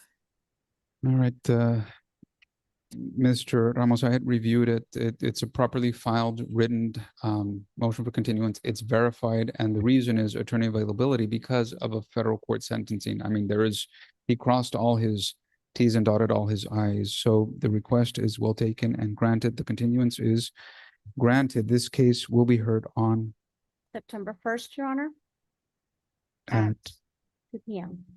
All right. Do you have any questions for the court, Mr. Ramos? No, Your Honor. We'll see you on September Thank you, 3rd. sir. Good luck to you, sir. And that is Thank all. you, Judge. Any other cases for Ms. Soto? No, Your Honor. Good to see you. Have a great day. Thank you, Judge. Page 6, number 15 with Counsel Garcia. Joanna Ramirez Sanchez versus Jose Sanchez Rivera, cause number 2026 FLA 1047C3. Court marks Mr. Garcia present and participating by video conference. Rene Cantu, are you present? Court finds Mr. Cantu not present. Are you Jose Sanchez Rivera? Yes, Your Honor. Welcome to court, Mr. Sanchez Rivera. The court marks you present and participating by video conference. As you can see and hear from your device, your lawyer is present by video conference as well. Joanna Ramirez Sanchez, are you present? Court finds she is not present. Mr. Garcia? On this case, Your Honor, I've been conferring with Mr. Cantu. We did submit a motion for continuance yesterday and then a motion for an ad litem, Your Honor. We've been exchanging offers. We have some issues with visitations, and after talking for a while, we agreed on having Ms. Julia Rubio as an ad litem in this case, Your Honor. And if we can get maybe a reset for 30 days so that she can talk to the parties.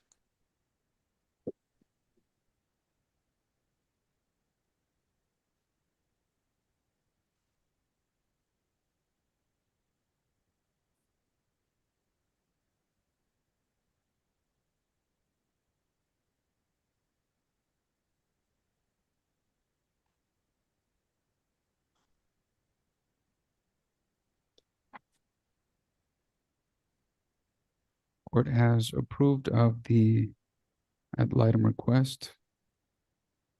Ms. Rubio is hereby appointed as ad litem. Well, you're set for a trial already on October the 15th. Are you asking, I guess, does any party still want temporary orders? At this point, no, Your Honor. I think with the ad litem, she can give a recommendation, and that way we can take care of that part of the case. All right, then let me take back the continuance. If no one is requesting temporary orders, then we'll go straight into a trial on merits on October the 15th at 9. Having heard from you, Mr. Cantu, and Ms. Rubio on that day. Mr. Sanchez, keep in contact with your lawyer. Ms. Rubio will be reaching out to you and to Ms. Ramirez Sanchez, and then you're gonna come to court on October the 15th at 9, so the court can hear your case. Do you have any questions for the court? No, Your Honor. All right, I wish you and Ms. Ramirez Sanchez well. Have a good day. Thank you, Your Honor. Yes, Case 9, number 24. Monica Sandoval, Ignacio Sandoval Jr. versus Melia Elia Marquez, cause number 2026 FLF 77 scratch. 2026 FLF 722C3. Court marks Mr. Garcia, President participating by video conference. Monica Sandoval, Ignacio Sandoval, Melia Marquez. If you're present, please step forward.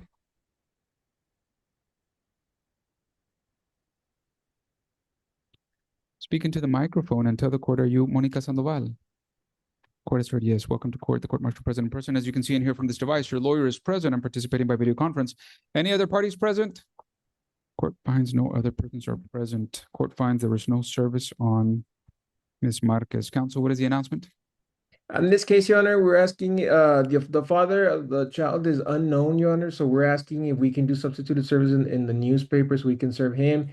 And I also added an order for an ad litem, Your Honor.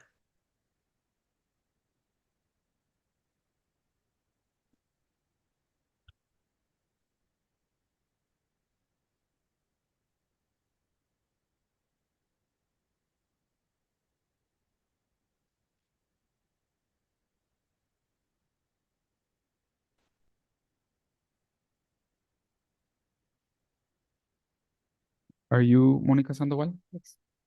Into the microphone. Yes. Would you raise your right hand?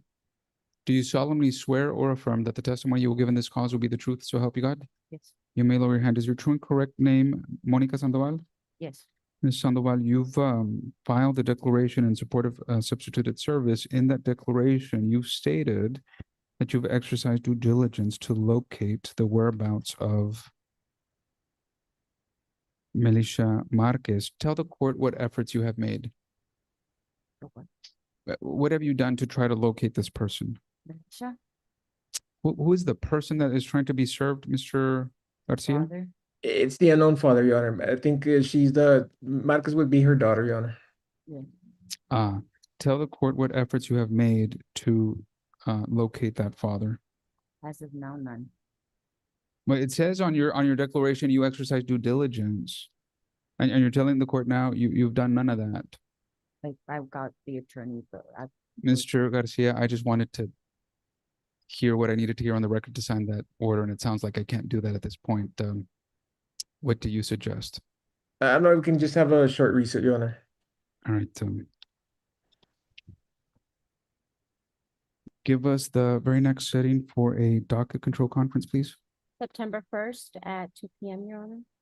All right. I think that's too soon. Yes, it is, Your Honor. That'll be September 29th at 2 p.m. All right. So talk to your lawyer. I'm sure that there is ways to serve the unknown father. Just talk to him about that and you'll come back to court on September the 29th. Do you have any questions for the court? No, because I know we were doing it through the newspaper that you had told me that we were going to be doing. Sure. I think there's just some paperwork that needs to be corrected and filed, and then we'll proceed from there. So we're going to come back for a docket control conference on September the 29th at 2. Just make sure you keep in contact with your lawyer. I wish you well. Any other cases for Mr. Garcia? No, that is all, Your Honor. Good to see you, Mr. Garcia. Have a great day. Same here, Judge. Thank you. Next walking in is Counsel Guzman, page 1, number 1. Yvette Martinez, Eddie Munoz, cause number 2010 CVO 142C3. Court marks Mr. Guzman present in person. Mr. Raul Gonzalez present by video conference on behalf of the Attorney General's office. Yvette Martinez, Eddie Munoz, are you present? Yes, Your Honor, I'm present. Are you Yvette Martinez? Yes, sir. Welcome to court, Ms. Martinez. Court marks you present and participating by video conference. Speak into the microphone and tell the court, are you Eddie Munoz? Yes. Welcome to court, sir. The court marks you present in person. Mr. Guzman, go ahead. Yes, Your Honor. We filed a motion to withdraw. We're here to urge that motion today.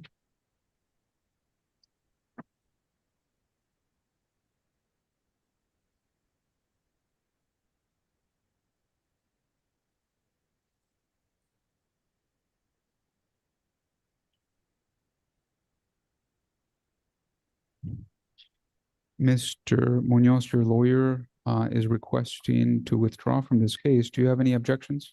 No, no, Your Honor. Ms. Martinez, do you have any objections? Ms. Nail. My Say last that name is again? Nail. My last name is Nail. Ms. Nail, do you have any objections? No. Mr. Gonzalez, do you have any objections? No objection, Your Honor.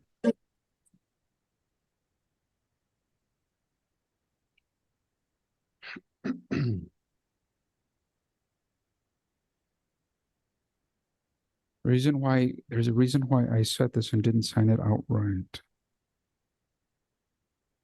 I guess possibly for two reasons. First, Mr. Guzman, I read the motion and it sounds like this was a case that had a final order and there was subsequent issues after whatever final order was signed. That's correct, Judge. There was going to be an appeal. And so I was hired specifically for the child support case that was had with Judge Belinda Mendez. Yeah. And then I spoke to the clients and I asked him if he wanted to appeal. He was thinking about it, but then he subsequently filed his own notice of appeal. And so at this point, I'd rather withdraw. All right. I think the reason I don't remember, and if I know we staff these cases all the time, Ms. Noriega and Mr. Lopez. If you recall, then feel free to chime in. But I think the reason I may have done that, Mr. Guzman, is because at the time a final order is signed, your legal contractual obligation ceases with that client. We have a form on our website, and it's an advisory to the court advising that subsequent to the final order, you no longer represent that client. And instead of having a hearing, I just sign off on it so that administratively the clerk's office removes you. Just for future reference, Yes, sir. it would be a much more straightforward process. The only thing that I would request is if that happens, just make sure that the court has your client's email for service purposes. Other than that, I just sign those outright unless there's an issue requiring a hearing. Yes, Your Honor. We included his email, his phone number, and his address in the actual motion, just in case. All right, and Mr. Guzman, you're excused from this case. Thank you, Your Honor. Any other cases for Mr. Guzman? Yes, Your Honor, one more, Oh. page 4, number 10. Stand by. Let me just. I'll be here, Judge. Thank you. Mr. Munoz, this is your motion for new trial. Are you ready to go forward? No, Your Honor. I just need a little bit of time to gather the last documents that I need to upload. And should be good to go. Any objection to that, Ms. Nail? We've been doing this for a long time. Every time we come to court, it's the same thing. He needs more time. It's just ridiculous. Sorry. I don't think we should wait. He should have already known he needed to turn these things in. As per the prior court dates we had, it was the same thing. He always needs more time. He needs more time. Like, how much more time are we going to give him? Any objections to the request for more time, Mr. Gonzalez? No, Your Honor, we would ask, we actually need discovery in this case. There was a couple of things that we need in order to actually get the proper salaries. If you don't mind me asking Mr. Munoz, Your Honor, what we need.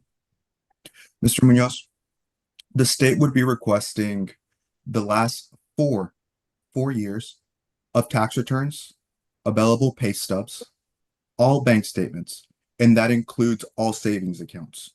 Not only certain accounts we receive, all of them.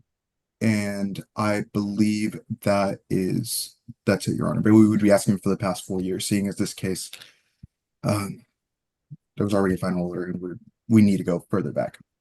Mr. Munoz, do you have any objection to tendering to Mr. Gonzalez and the Office of the Attorney General 4 years of tax returns and all of the documents he's requested? No. The court has heard no. Mr. Munoz, how much time do you believe it would take you to turn those documents over? Next available court date, maybe a week or so. So you can do this in a week? Yes, Your Honor. All right, so let me set some guidelines. Ms. Noriega, give us a setting in about 4. Available, Your Honor, that'll be September 29th at 2 p.m. Reminder self-rep. Say it again. That's a self-rep, Your Honor, being that he doesn't have an attorney anymore. So for the self-rep would be that'll be until October the 14th, Your Honor. All right. So we'll come back on October the 14th at, October the 14th at 2 p.m. I'm going to give you a deadline.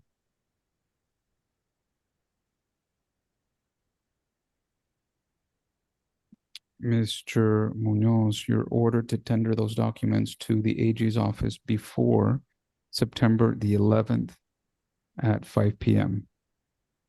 Do you have any questions for the court, Mr. Munoz? No. Do you have any questions for the court, Ms. Nail?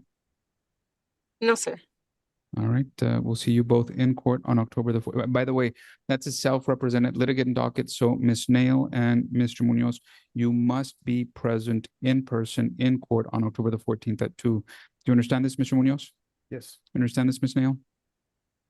Yes, sir. The only thing, is it the same way that we log in? Because I received a letter that gave me like a Zoom ID number and it wasn't working. I had to call these numbers to get here.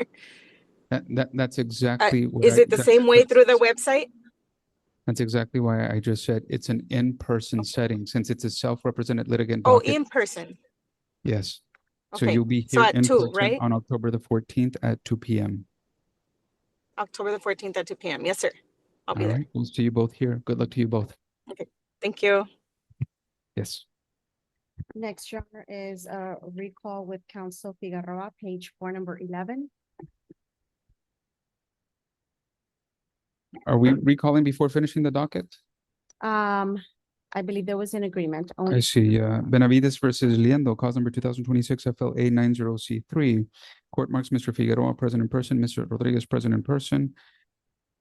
Mr. Liendo was present by video conference. Ms. Benavides was not present. Mr. Rodriguez, Mr. Figueroa, what is the announcement? Yes, Judge. So we did file a motion to modify the temporary orders specifically regarding the visitation. So we're in agreement to change the visitation to standard visitation. Mr. Benavides is a service member, so his parents are doing the visitation for him, essentially, with the first day of visitation starting tomorrow. Mr. Figueroa? That's correct, Your Honor. That's the agreement.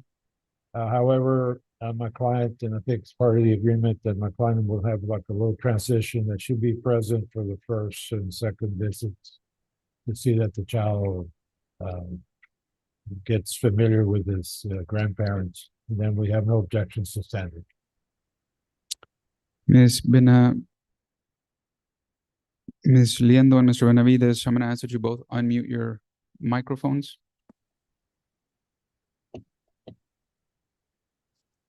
I'm going to ask that you both raise your right hands. Do you solemnly swear or affirm that the testimony you will give in this cause will be the truth, so help you God? Yes. Yes, Your Honor. Both have answered yes. You may lower your hand. Is your true and correct name Angel Benavides? Yes, Your Honor. Mr. Benavides, did you hear the agreement that was told to the court by the lawyers? Yes, Your Honor. Is that your agreement with Ms. Liendo? Yes, the agreement. Is that your full agreement? Yes. Was anything left out? No. Is there anything you want to change? No, Your Honor. Do you believe that this agreement is in the best interest of your child or children? Yes, I do. Same questions to you, Ms. Liendo. Is your true and correct name Jocelyn Leticia Liendo? Yes, Your Honor. Ms. Liendo, did you hear the agreement that was told to the court by the lawyers? Yes, Your Honor. Is that your agreement with Mr. Benavides? Yes, Your Honor. Was anything left out? Your Honor. Is there anything you want to change? No, Your Honor.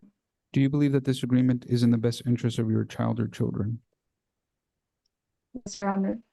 Court hereby adopts and approves the agreement, finds that it is in the best interest. These are the temporary orders of the court that are due to the court honor before. August 31st at 12 noon by submission. Now, You said that visitations start tomorrow, so as soon as those orders come in, I will sign off on those. Yes, Judge. I'll try to get to the court as soon as possible. All right, Mr. Benavides, do you have any questions for the court? I do not know at this time. Ms. Liendo, do you have any questions? No, Your Honor. Anything else on this case, Mr. Rodriguez or Mr. Figueroa? No, Judge, I believe we're set for final hearing October the 1st. At 2 p.m. Yes. All right, we'll see you then. I wish all persons well. Good to see you both. Thank you, Judge. Calling out the next, rest of the docket, Your Honor. We'll call the rest of the cases as I guess the cases appear on the docket. Page 3, case 8, Valentin Palomares, Sandra Leticia Palomares, cause number 2025 FLB 1582C3. Guillermo del Barrio, Leticia Garcia. Are you present? Court finds counsel not present. Valentin Palomares, Sandra Palomares, are you present? Court finds the parties are not present either.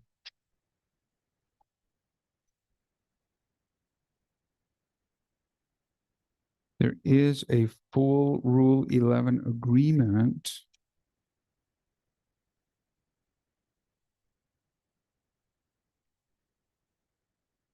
That takes care of this case. So then we're going to take this off of the dismissal docket and set it for orders due on. October 31st at 12 noon by submission. So ordered. 1 second.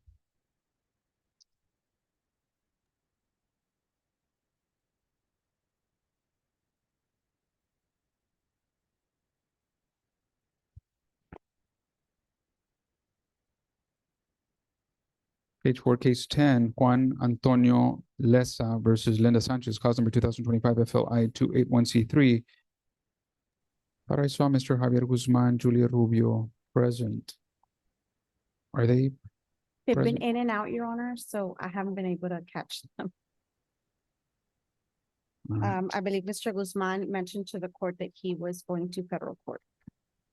Page 7, case 19, Aguilera versus Alvarez, cause number 2026 FLB 958C3.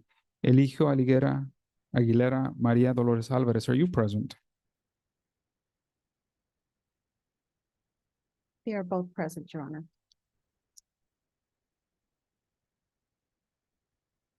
Are you Maria Dolores Alvarez? Sí. Yes. We'll begin Spanish language. Thank you. Eligio Aguilera, are you present? Court finds Mr. Aguilera not present. Ms. Alvarez, was Mr. Aguilera present earlier? Señora Álvarez, ¿estaba el señor Aguilera presente anteriormente? Sí. Yes. Is this him walking forward? ¿Es él el que está caminando hacia el tribunal? Sí. Yes. Mr. Aguilera, speak into the microphone and tell the court, are you Eligio Gerardo Aguilera? Yes, sir. Court marks you present in person. We were last here, I think, last week. Tell the court what you're each requesting today. Estábamos aquí la semana pasada. Dígale a usted, señora, al tribunal, ¿qué es lo que estaba pidiendo al tribunal?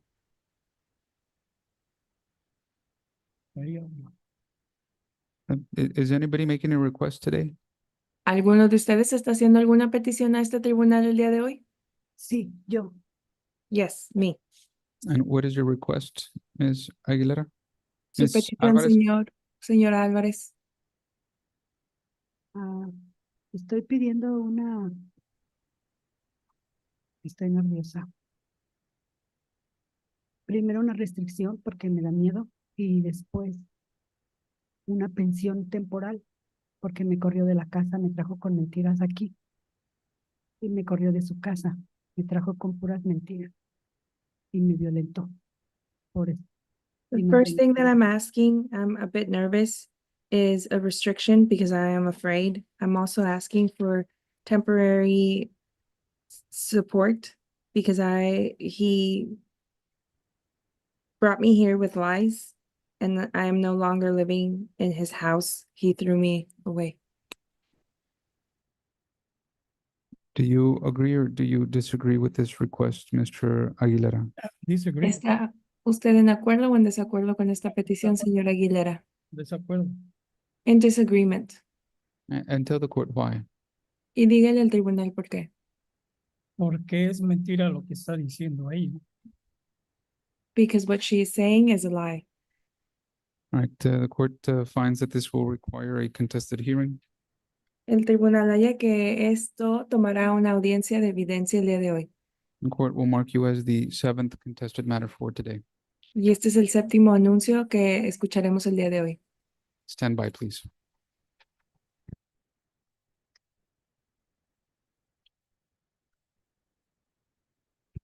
We'll now begin with the contested hearings. Page 2, case 4, Marcela Salas versus Hugo Salas, cause number 2025 FLA 100C3. Court marks Ms. Garcia present in person, Mr. Chu present in person, Ms. Salas present in person, and Mr. Salas present in person.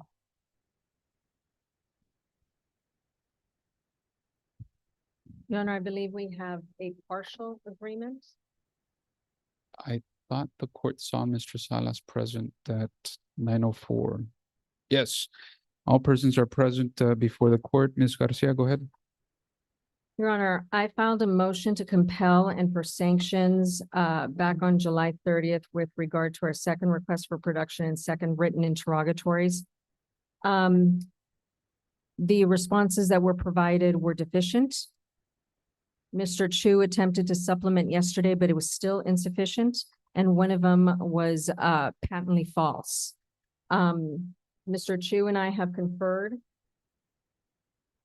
From my understanding, and correct me if I'm wrong, Mr. Chu, Mr. Salas is going to produce all bank statements, credit card statements, DoorDash, online orders with details, and favor online orders and details, correct? Correct. By when? Next Friday. Okay. And he's going to produce his credit report, correct? Correct. By next Friday, full. Yes, And through the present. correct. And I asked that, Judge, because at first we had requested from December 2025 to the present. And the relevant time period is important because if the court recalls, we had temporary orders hearing in December regarding a hit and run and potential driving under the intoxicated allegation. So all of this is very important. My biggest concern today is that with the supplementation to interrogatories with regard to the favor, I want complete descriptions of all orders that Mr. Salas has made since December on his favor app. I am concerned, and I will have my client testify because the supplemental response was defendant currently has access to DoorDash and has provided or will provide the responsive information presently available to him regarding that account. Defendant previously maintained accounts with favor and or other third-party app-based delivery services. However, those accounts were deleted some time ago, and defendant no longer has access to them. As a result, defendant is presently unable to provide the account numbers, dates of purchases, or payment information associated with those deleted accounts. I need my client to provide some information with regard to that so that we know that he is not going to skirt that. And I'd like to take that testimony here today so that the court can make the rulings necessary so that I don't have to come back with, because according to him today, that app is deleted and he hasn't used it for some time. My client has information contrary to that. Any objection? No objection. Ms. Salas, would you raise your right hand? Do you say it again? Ms. Garza.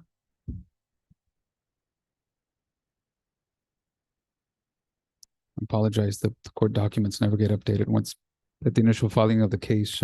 Ms. Garza, would you raise your right hand? Do you solemnly swear or affirm that the testimony you will give in this cause will be the truth, so help you God? I swear.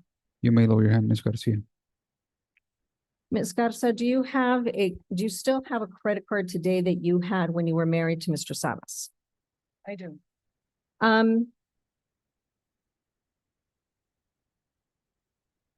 Did you receive any notice from the Favor app of purchases made in May of 2026 that you did not make?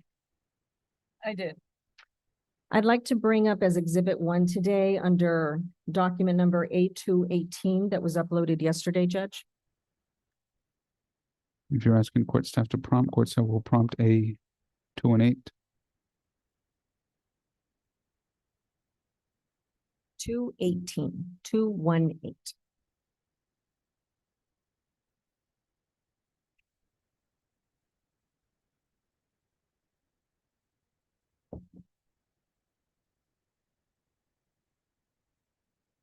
Okay.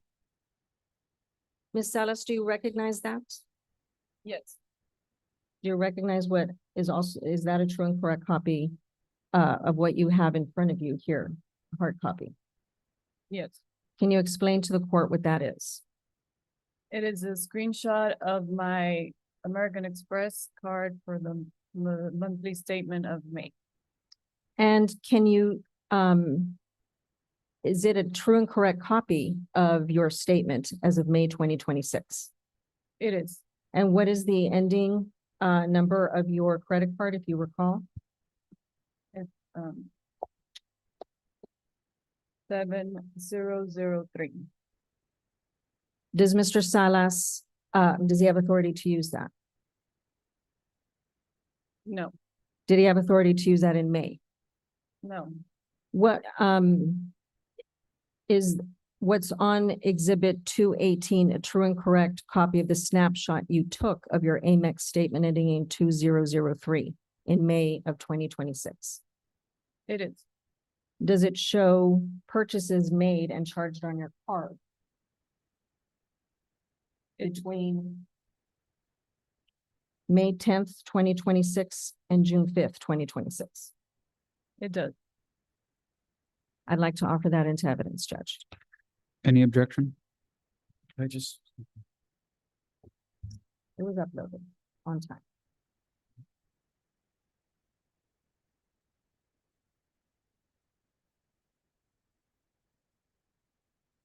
No objection, Judge. We're gonna mark this. This is Exhibit case center 17 as movements 1 is admitted without objection. Ms. Salas, thank you. Ms. Salas, what is the charge on your American Express account on May 10th, 2026? It is a charge made by Hugo Salas for favor at a total of $35. And how about on May 13th? A charge made by Hugo Salas for favor of total $35. How about on May 15th? Is a charge made by Hugo Salas for favor of $35. And how about finally May 16th? It is a charge made by Hugo Salas for favor of $35. How much was charged to your credit card total by Mr. Salas? Well, it's those 4 charges of $35. I think it equals $140. Okay, within a 3 or 4 day period, correct? Correct. Were you able to find out what those purchases were for? I was. Can you explain to the court what you did to find out what those purchases were for? The American Express app provides a online contact us chat in which I saw those charges that were clearly not mine. I thought it was a mistake. I asked the American Express online chat. Objection to hearsay. She can discuss what she asked the chat. Overruled. What those charges were for, and they told me they were Objection to made. hearsay, Judge. Sustained. Did you have an internet exchange on the chat with American Express regarding those charges by Hugo Salas? Objection, the response is going to be a hearsay response. It's a yes or no question, Judge. Did you have a chat communication with American Express? Overruled. Yes or no? Yes. Can I bring up, please, Exhibit A219? Court staff will prompt.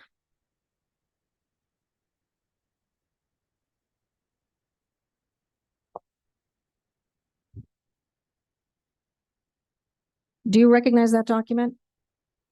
Yes, I do. Can you explain to the court what that document represents and contains?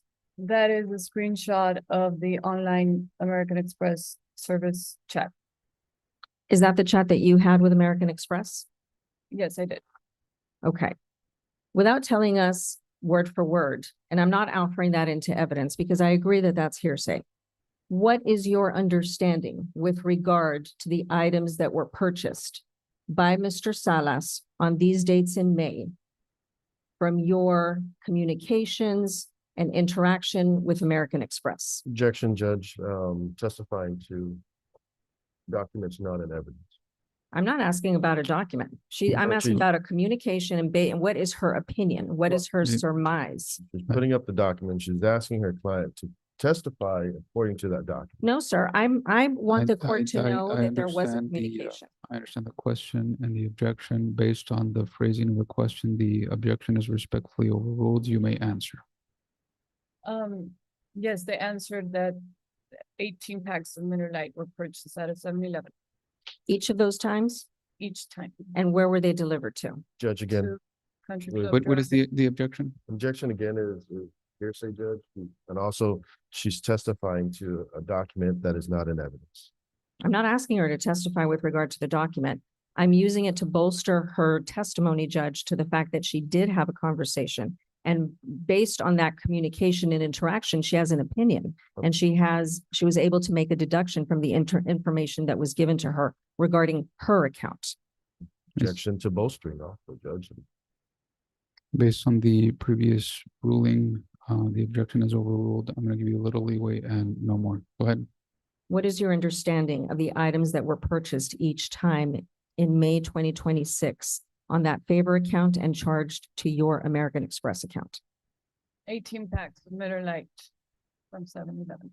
Were you able, from your interactions and communications, what is your understanding of the location to which these items were delivered on each of those days in May 2026? Objection again, testifying to documents not in evidence, Judge. Overruled. You may answer.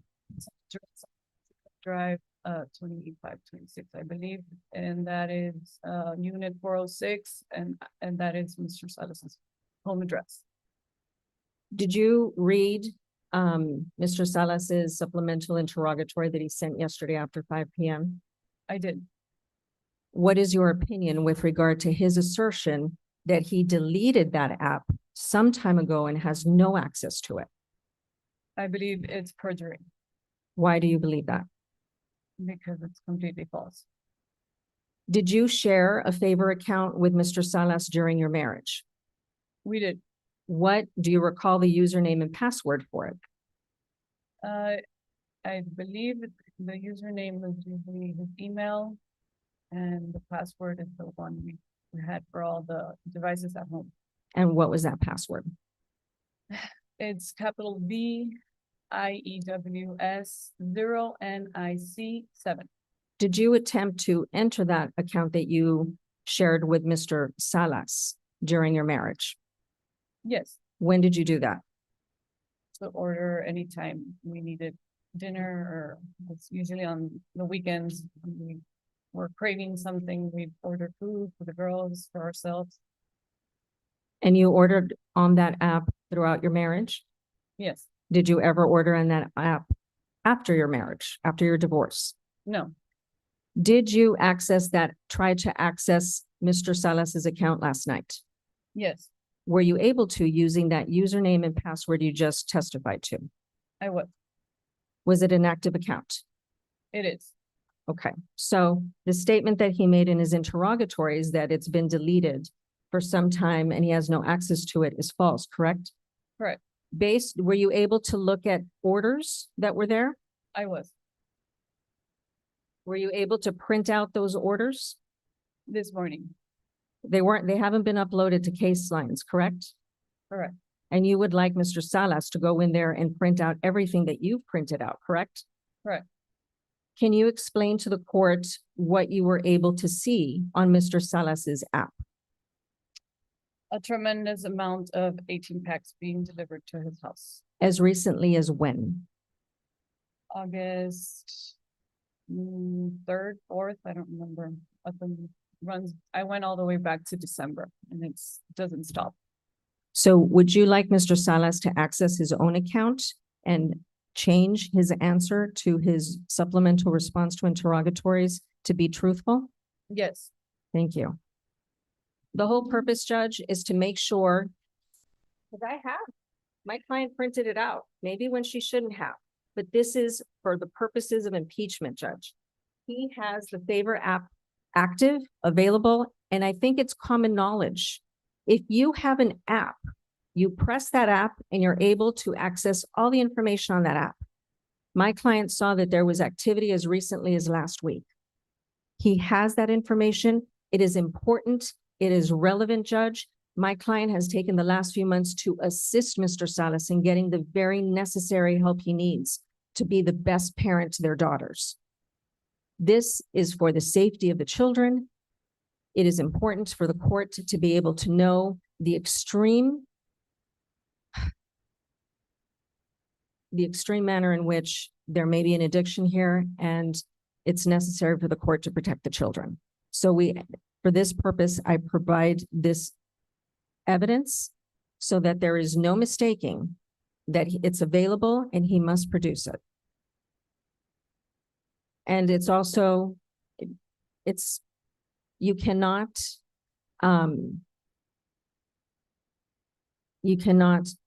remove apps, delete apps, anything like that while there is litigation. And I just want to remind the parties about that. Does that conclude your direct examination? Yes. And then Mr. Chu, would you like to cross-examine Ms. Garza? I have no questions, Judge. You have any other witnesses, Ms. Garcia? no, the only other thing that we were in agreement with is that Mr. Salas would pay my necessary and reasonable attorney's fees of $1,200 for having to again prosecute a matter and come to court to urge this and to flesh all this out. And that's supposed to be paid by next Friday directly to me. Is that the agreement, Mr. Chu? Yes, Judge. All right. Anything else for the record, Ms. Garcia? With regard to my motion to compel, that is all. We're expecting supplemental answers to interrogatories and requests for production next Friday. Anything else, Mr. Chu? Nothing further. All right, folks, the court has heard an agreement. It's binding and enforceable because it is on the record, stated by both and agreed to by both sides. It's enforceable, but it needs to be signed. So these are the orders of the court, and the orders are due to the court honor before. August 31st at 12 noon by submission. You don't need to wait that long. As soon as they're filed, I will sign off on those. Your Honor, we did have the final trial on the merits set for today. Your Honor, I believe, canceled it. I think it's pending the outcome of this. So this is the final hearing on the petition to modify. I'm going to presume and believe that all information will be forthcoming as requested or agreed to on August the 28th. Ostensibly, counsel is going to require some time to receive, review, consider.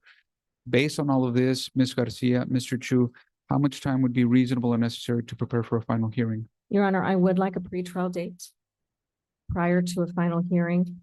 Final hearing within 30 to 45 days and a pretrial right before that.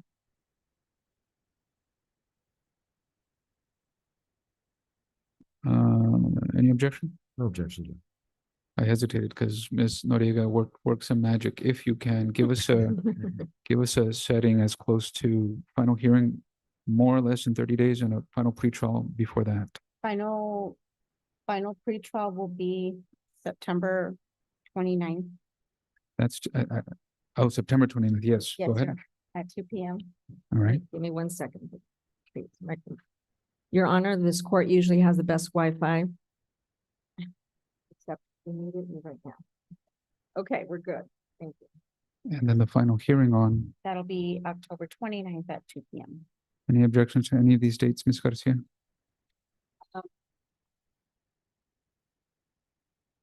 September 29th, final pretrial, you said? At 2 p.m.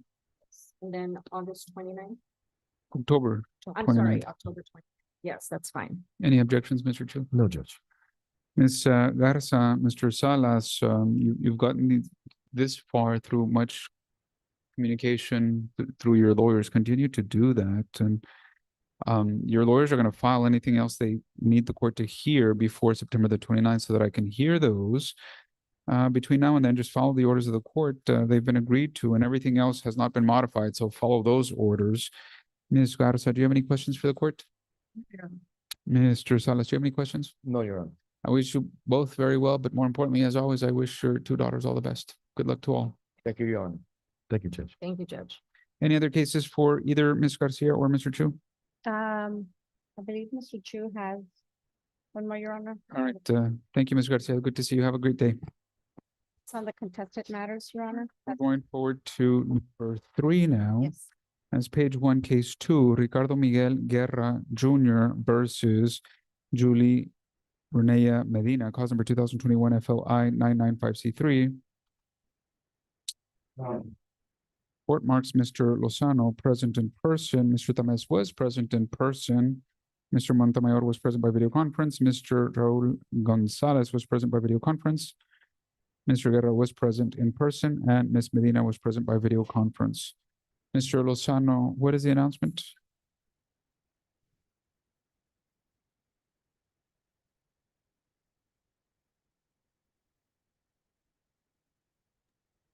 Either one.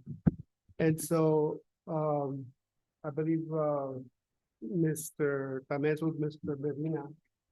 And, we may have hopefully a resolution. Mr. Tamez? Your Honor, good morning. So I've done a few things. I've spoken with the parties and their counsel. I've also tried to verify the reports that were given to me this morning through SCAN. I did call SCAN. I have not received a call back. But at this point, Judge, I have no reason to believe that these are legitimate. I have spoken with SCAN personnel before in this other case in which I'm involved with Mr. Guerra. And in that case, they had validated those visits as the documents presented in court showed. As a matter of fact, I filed advisories to that effect. In this particular case, Judge, I think we're close, but this is where I think there is Mr. Montemayor available? Mr. Montemayor, are you present? I am here now. Yes. Okay. All right. What we've talked about, Judge, is doing a step increase approach in the terms of the visitations with the child. There are some consensus.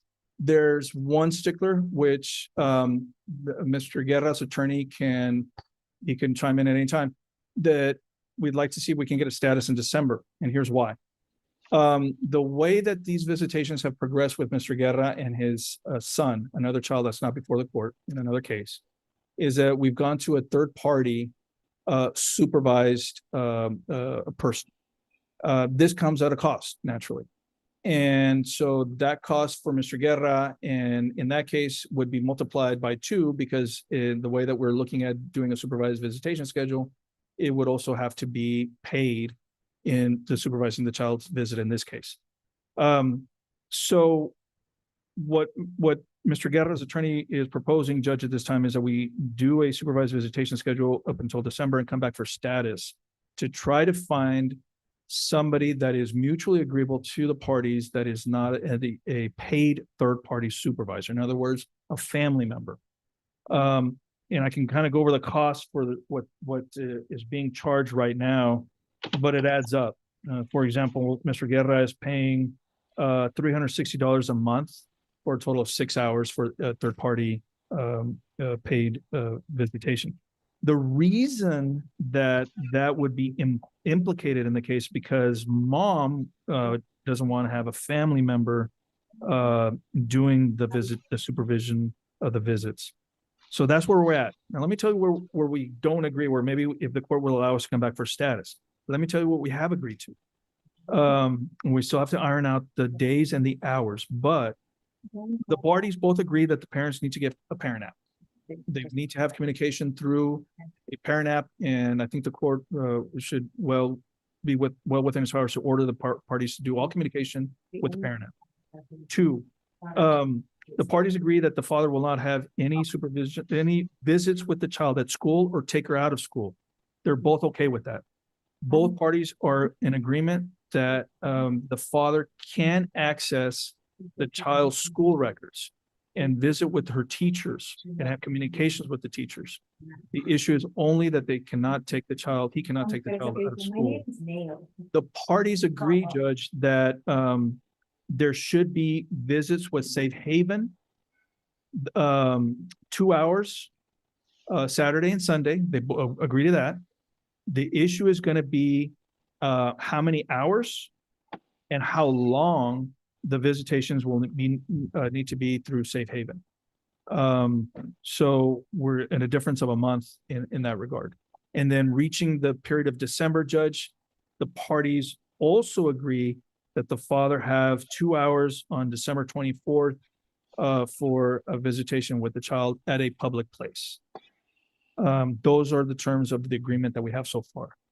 Where we don't have consensus yet is, like I said, how many days from now until December. But those have agreed to be at Safe Haven. And then moving on from December forward, I'm still working on trying to find common ground on the step approaches to the visitations. Mr. Lozano. That's correct, Your Honor. My client, Ms. Medina, wanted to, based on the information that she's relying on, give Mr. Medina an opportunity to visit once a month in September and October, I believe.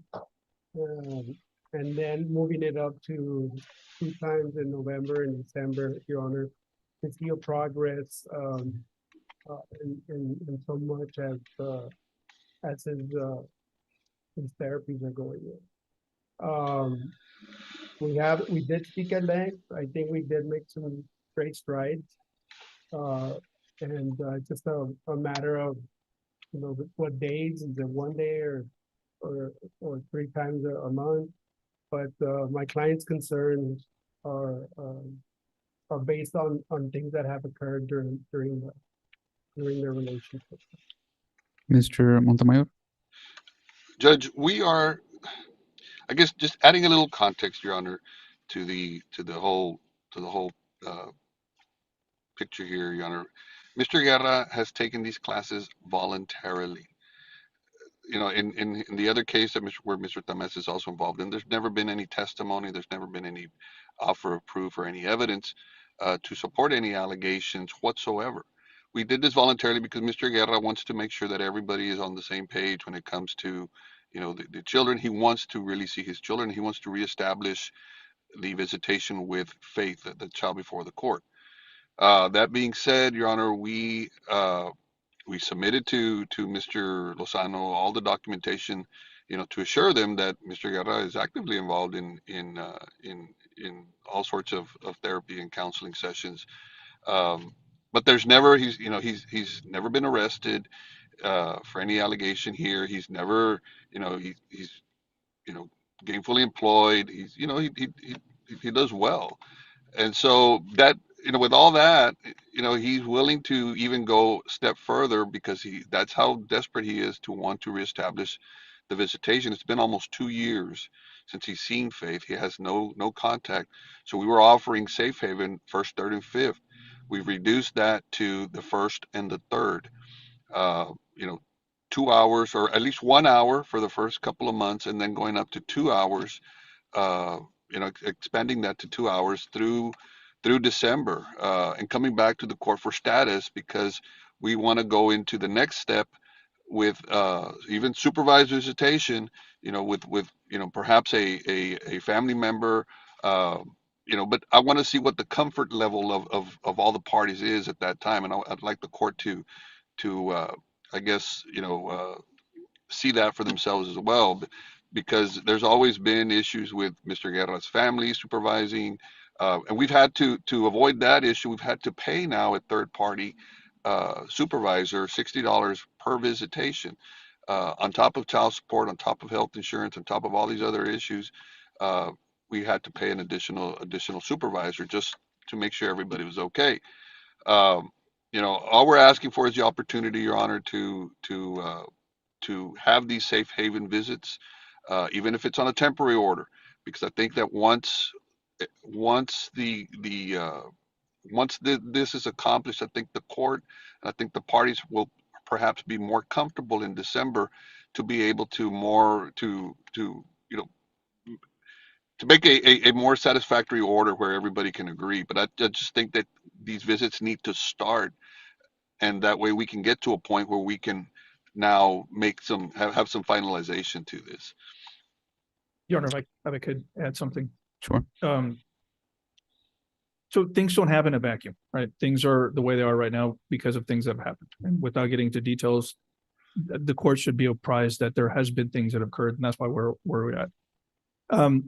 I propose the following. I have not been able to file an advisory in this case, and I'll tell you why, Judge. I was under the impression that this was going to get resolved, honestly. And I don't mean to put this on anybody else's plate, but I need to own what I have not been able to do.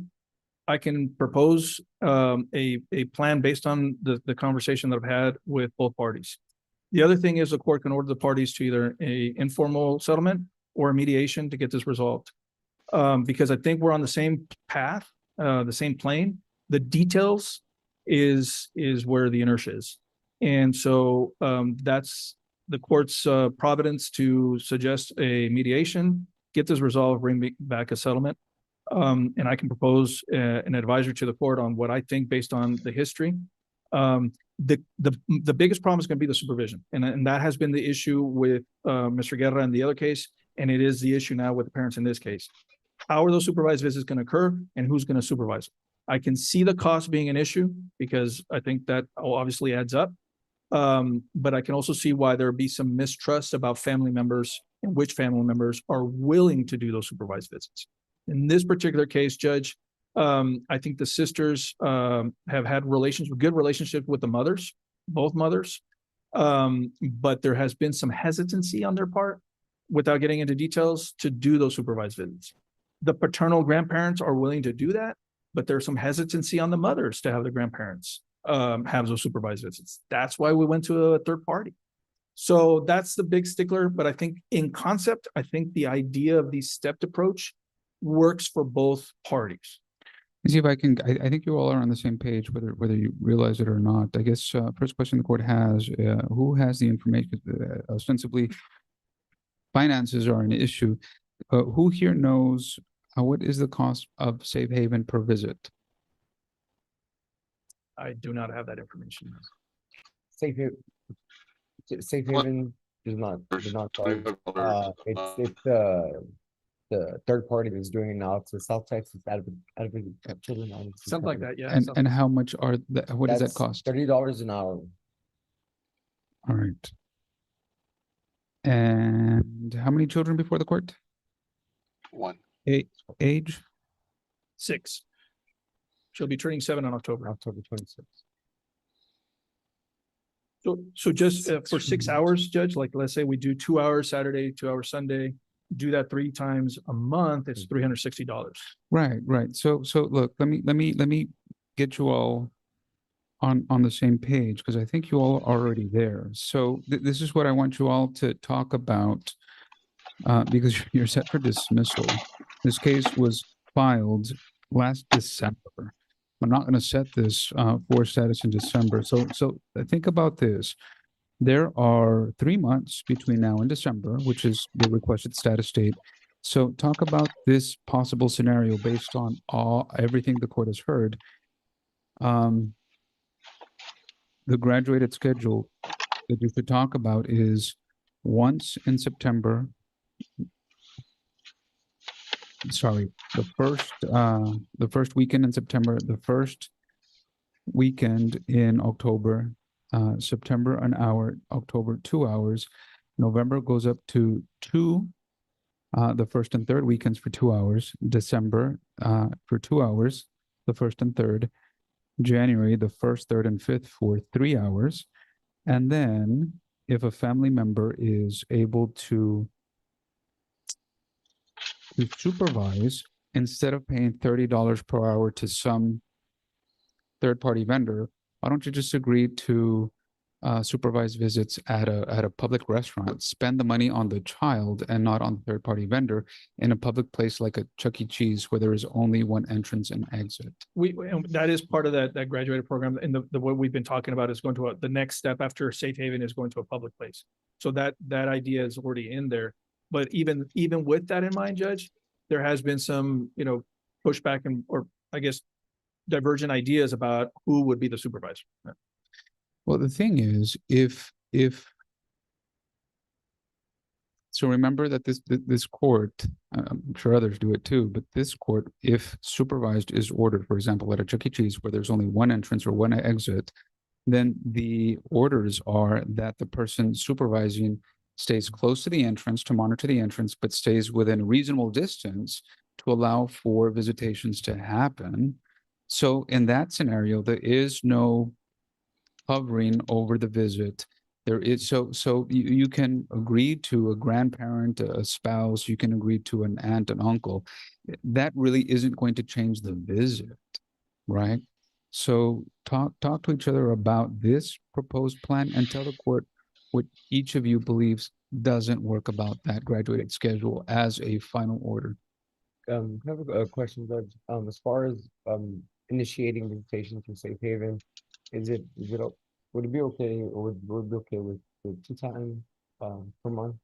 Well, Instead of that's starting with 1 time a month. I mean, that's that's exactly what I'm talking about. So I just told you what that graduated schedule could look like as a proposal. Talk to each other and see if that works, that doesn't work, and tell the court, what about that doesn't work? Because it sounds like that's where you all are at. Yeah, so talk to each other. Third contested matter on today's docket. Page 2, case 4, page 2, case 5. Fourth contested matter is Garza versus Verástegui, cause number 2025 FLA 1412C3. Court marks Mr. Del Barrio present in person, Mr. Ferreira present in person, Mr. Montemayor present by video conference, Mr. Garza present in person, and Ms. Verástegui present in person. Counsel, what is the announcement? Your Honor, we have an agreement. We can announce an agreement on the record. All right, let's court marks all lawyers and all parties present. Counsel, what is the agreement? Sorry, Your Honor, what was that? I believe Mr. Ferreira said there was an agreement. Tell the court what that is. Your Honor, we do have an agreement. Go ahead. Your Honor, well, I guess we're gonna stipulate to all the jurisdictional requirements of the divorce to begin with, and then we can just swear in the parties. We can ask them their question. Mr. Garza, Ms. Verástegui, raise your right hands, please. Do you solemnly swear or affirm that the testimony you will give in this cause will be the truth, so help you God? I do. Yes, Your Honor. You may lower your hands. Mr. Del Barrio, go ahead. Mr. Garza, can you state your full name for the record? Adrian Garza. And Mr. Garza, you are married to Ms. Verástegui, is that correct? Yes, And you've originally filed the petition for divorce, is that correct? that's correct. And you're still requesting that divorce based on irreconcilable differences, is that correct? Yes, And Mr. Garza, you've also heard us announce that there is an agreement with regards to the divorce, is that correct? yes, And with regards to the divorce, with regards to the property and any personal items, there's been no community property other than personal property acquired in this marriage, is that correct? that's correct. And the parties are in agreement that, you keep your property that you have in your possession and Ms. Verástegui keeps her property in her possession, is that correct? Yes, And with regards to any debts, it's my understanding there's no community debts, is that correct? yes, Or no debts that y'all have joint accounts on, is that correct? that's correct. And if you do have any debts, each party will keep whatever debts that's under their name, is that correct? That's correct. Okay, and with regards to, there's 3 children in this marriage, is that correct? Yes, And there's an agreement by the parties that both parties believe is in the best interest of the children, that you will be, I guess, you will designate the primary residence of the oldest child, which is Jacob, is that correct? yes, And Ms. Verástegui will designate the primary residence of the 2 younger children, is that correct? yes, Okay, and we've come up with a custom, I guess, visitation schedule that y'all both believe is in the best interest of the children, is that correct? yes, And basically, based on the fact that y'all each have, you know, a set of kids as primary, we are doing something similar to an extended standard visitation for both parties. Is that correct? Yes. Okay. And the way that what we will be doing would be, the visitations would be alternating weekends. Beginning, I guess the non-custodial parent for that particular weekend will have the children, all three children, on Thursday, and have them overnight and return them to school the next day. Is that correct? Yes. And then the one that has visitations that weekend would have the Friday visit through Monday back to school. Is that correct? Yes. Okay. And that would be alternating weekends. Is that correct? That's correct. And then with regards to the holiday schedule and birthdays and whatnot, that would be standard language that we would be using where each party would alternate. Is that correct?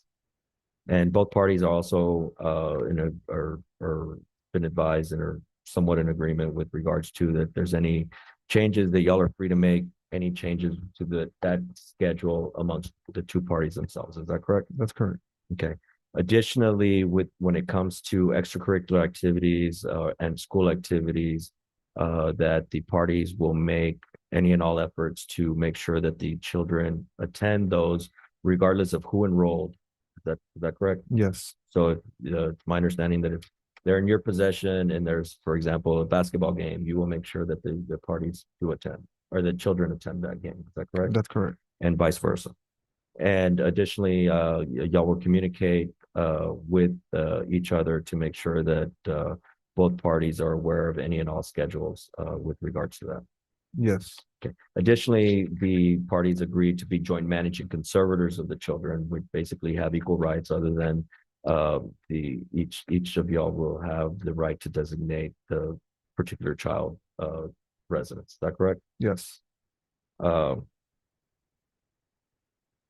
Also, because of there's not going to be any child support based on this agreement as well. Yes. Okay, so neither party will be responsible to pay each other child support, but however, based on a cash medical support, there will be an agreement that we'll have a cash medical support order unless either party gets insurance for the children going forward, where I believe you will be paying $50 and she will be paying $25 based on the children that each party has in possession. Is that correct? That's correct.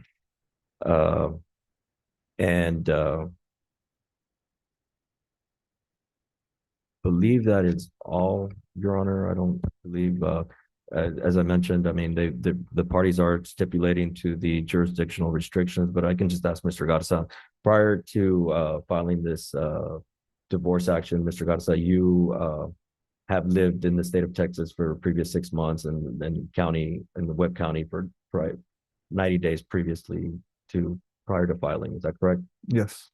Okay. And you are asking the court for this divorce and to approve your agreement. Yes. And you do believe that it's in the best interest of the children. I do. Any questions for Mr. Garza, Mr. Ferreira? Yes, Your Honor, just to add a couple of items. Yeah, Mr. Garza, it is also the agreement that during the summer, that the parties will maintain the extended standard. And it is the agreement that you will pick one whole week to have all three children in June or July. And Ms. Garza will also pick one whole week in June or July. And you can alternate those months every year. I do. Good. Also the agreement that the exchanges will be, other than the ones to pick up from school, they'll be at the fire station at 2100 Zacatecas. Yes. And also the agreement that parties will have video or audio communication with the children for 15 minutes when not in their possession. Yes. And lastly, Your Honor, or Mr. Garza, the right of first refusal is an agreement for the parties. Oh, yes. Yes. Yes. That is all the questions I have for Mr. Garza. Anything on redirect? No, Your Honor. I believe that covers everything. Thank you, Mr. Remind the court, I gave the court I gave parties oaths, right? Yes, All right, Mr. Pereira, do you have any questions for your client? Yes, Your Honor, shortly. Go ahead. Ms. Verastegui, have you heard the agreement announced today to the court? Yes, Is that the whole agreement between you and Mr. Garza? yes, sir. Okay. Was anything left out? No, sir. Okay. Do you believe that the custody agreement is in the best interest of your children? Yes, it is. Do you believe that the property division is just and fair? Yes, it is. Okay. And are you asking the court to grant your divorce stay? Yes, please. That is all the questions I have, Your Honor.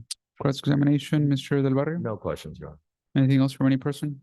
No, sir. Not at this time. All right, Mr. Garza, Ms. Verastegui, in your case, cause number 2025 FLA 1412C3, the court at this time finds that it has jurisdiction over your case, meaning this is the proper court forum and venue to consider your divorce. The court finds that you entered into marriage. Unfortunately, the court finds that your marriage has become insupportable due to a discord or a conflict of personalities that destroys the legitimate ends of the marriage relationship. The court finds that there were 3 children born in the marriage. No other children were born, adopted, or are expected. The court finds that you have an agreement regarding your children. The court hereby adopts and approves your agreement in full and finds that that is in your children's best interest. Similarly, the court finds that you have an agreement regarding the division of your property. The court hereby adopts and approves your agreement in full and finds that it is a just and right division. At this time, Ms. Garza and Ms. Verastegui, the court finds that there is no reasonable expectation of reconciliation, and the court hereby renders and pronounces you divorced. These are the orders of the court, and the orders are due to the court on or before. 31st at 12 noon by submission. That concludes your case, Mr. Garza. Do you have any questions for the court? I do not. Ms. Verastegui, do you have any questions? No, sir. Thank you. I wish you both very well, but more importantly, I wish your 3 children all the best. Thank Have you. a good day. Thank you, Judge. Likewise. Thank you. Mr. Del Barrio, Mr. Ferreira, good to see you both. Thank you. Have a great day. I had one of the case, I believe it was called, but we 11 with that we put up there. Page and case? Mr. Del Barrio, that is page 3, number 8. I believe. That was called at 10:53. The orders are due to the court on August the 31st. Perfect. Thank you, Judge. Mhm. Appreciate it. Yeah, I believe Ms. Garcia pretty much is, we've already exchanged the divorce decree, so we have that in pretty quick. Understood. Thank you. Have a great day. You too. Court will stand at ease momentarily.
One, two, three.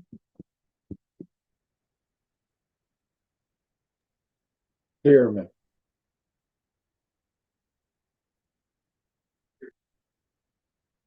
One, two, three. One, two, three. Clear, man. Okay. I can hear it. One, two, three. Yes. Clear. Yeah,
Please be seated.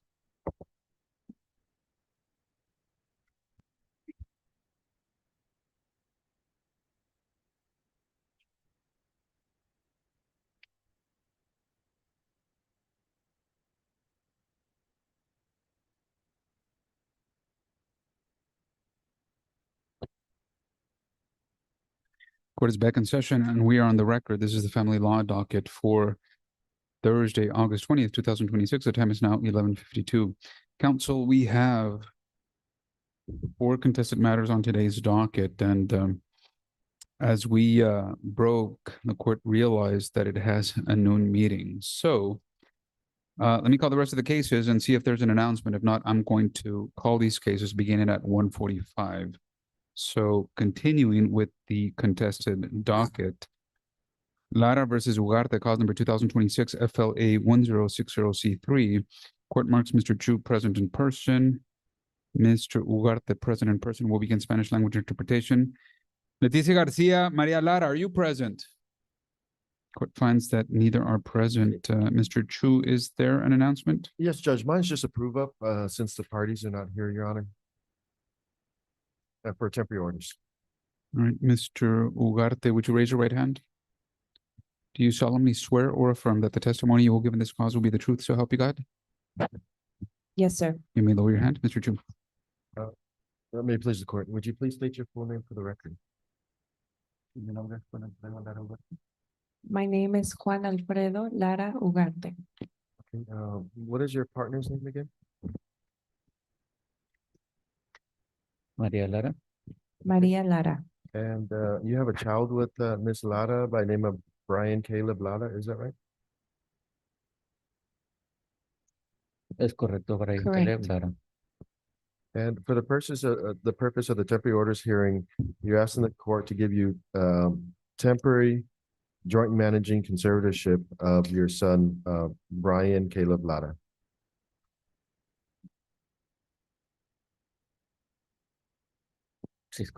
Yes, correct. But you're asking the court to temporarily giving you primary custody over Brian today. Correct.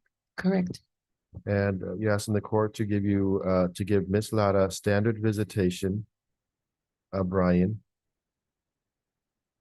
And the exchanges will be at the Webb County Safe Haven. Correct.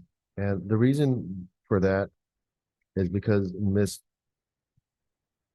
Lara assaulted you on July 26th of 2026. Is that right? Correct. Correct. And she was arrested for that assault. Is that right? Correct. Correct. And based on that, there was a magistrate's order for protection for her to stay again away from you. Is that right? That's correct. Correct. For today, you're also asking the court to give you temporary exclusive use and possession of the family home. Correct. Correct. Which is 2510 Maida Lane. Correct. Correct. And you're also asking the court to order Ms. Lara to pay temporary child support. Correct. Correct. And that is in the amount of the base minimum wage amount, I believe, Judge, about $270 or $250 a month.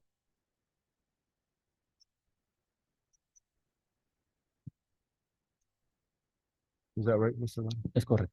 Okay. Correct. That's all we have, Judge. Mr. Ugarte, you've made some requests to the court regarding your son. Do you believe that your requests are in his best interest? Sí, señor.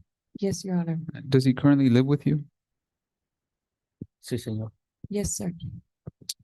Mr. Ugarte, given the testimony that you have provided to court, the court approves of your request in full, finds that it is in Brian's best interest. These are temporary orders due to the court on or before. August 31st at 12 noon by submission. Do you have any questions for the court? No, señor. No, sir. All right, we'll go forward with the trial on the merits, a final hearing on October 15th at 9 a.m. Gracias, señor. Keep in contact with your lawyer. Good luck to you, sir. Gracias, señor. Thank you, Your Honor. Cause number 2026 FLB Judge. 113. Oh, good to see you, Mr. Chu. Have a good day. Page 7, case 20. Slaymaker v. Slaymaker 2026 FLB 1132C3. Ms. Morales, Mr. Slaymaker, is there an announcement or an agreement?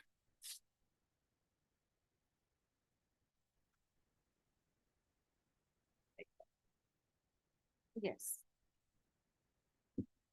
Yes, Your Honor, we did reach an agreement.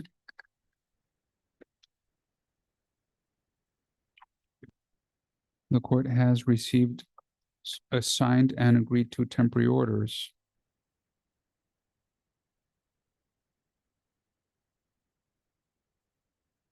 Mr. Slaymaker, this is your agreement for temporary orders with Ms. Slaymaker? Yes, Your Honor, but I have one request that I would like to ask the court. What is your request? I would like to ask the court to sever any contact between my daughter Ashley and my wife because she is interfering tremendously in our divorce. She works for the police department. Her husband just retired from the police department, and that was the agency that arrested me on false charges, Your Honor. And so I asked that this court instruct her to stop interfering in our marriage and allow Maria Elena and my wife to make her own decisions. As evidence, we were in the hallway chatting a minute ago. You should have video where she's the one nodding in agreement to what we are deciding here instead of my wife making her own decisions. And I feel that because of her mental state frailness, she is being led by her. Response, Ms. Morales? Well, you know, that is something that's not part of the divorce as far as the daughter. I don't see her interfering in anything. I discussed the temporary orders with him. And we went over them. And it has to do with temporary spousal support and temporary injunctions. All right, the court has received, reviewed, and considered some temporary orders. They're agreed to as reflected by the signatures of the party. These are now signed temporary orders. Mr. Slaymaker, Ms. Slaymaker, you're going to come back to court for a final hearing so the court can finalize your case on September the 29th at 2 p.m. Mr. Slaymaker, you're not under oath, but just tell the court, what is the age of this complained of daughter? Her age? What is the daughter's age? She is 37. The daughter is 37. Is she a party to this case? In the sense of. Have you sued her? I'm going to, and I'm going to. I have. Have you sued her? Affairs. I have filed a complaint with the Internal Affairs. Have you sued her in this case? I will. I didn't know I could, but I will. So the answer is no. So the answer to your question is no, because the answer to you're telling the court is no. The court has no jurisdiction, no authority. I was just asking. I don't know why. Have a good day. Everyone is excused. Thank you.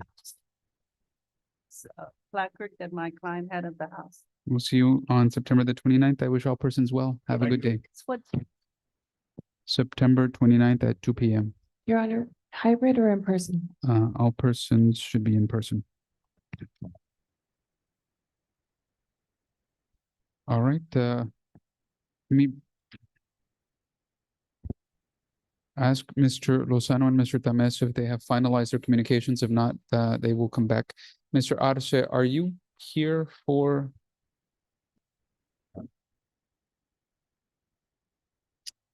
What page and case? That's case 9 on page 4, Your Honor.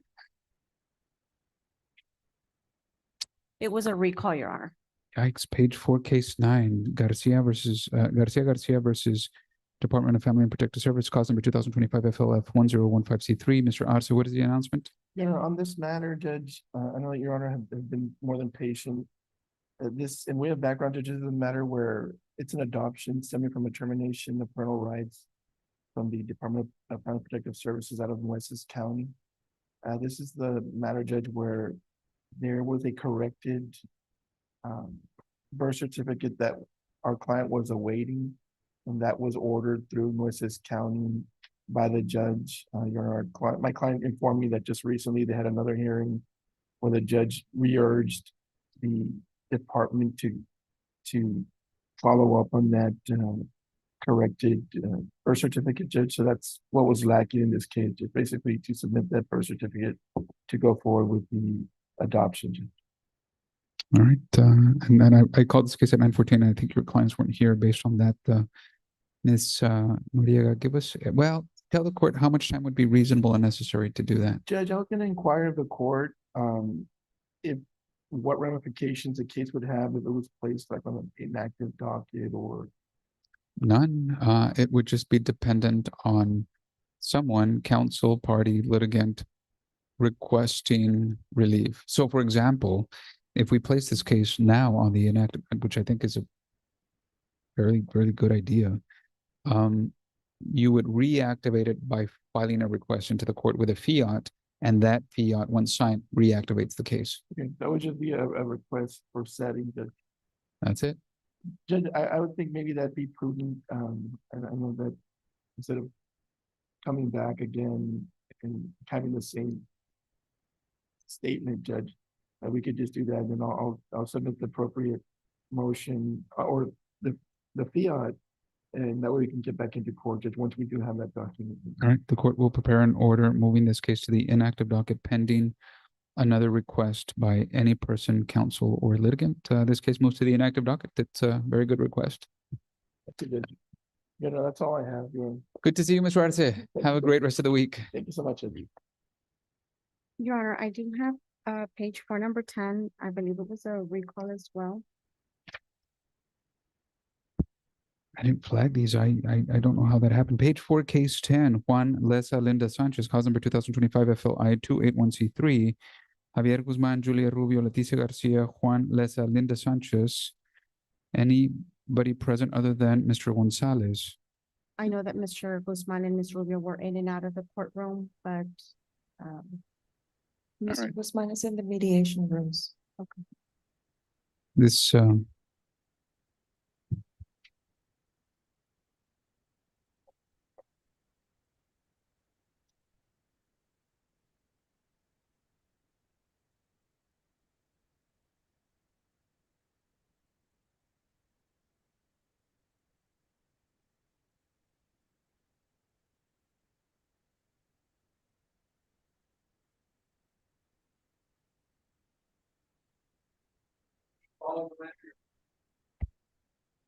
So first setting, give us one more setting in late October. Late October, October 29th at 2 p.m. So ordered. That just leaves 2 cases. Is there any word from Mr. Lozano or Mr. Tames? Or Mr. Montemayor? Mr. Montemayor no longer in the virtual world.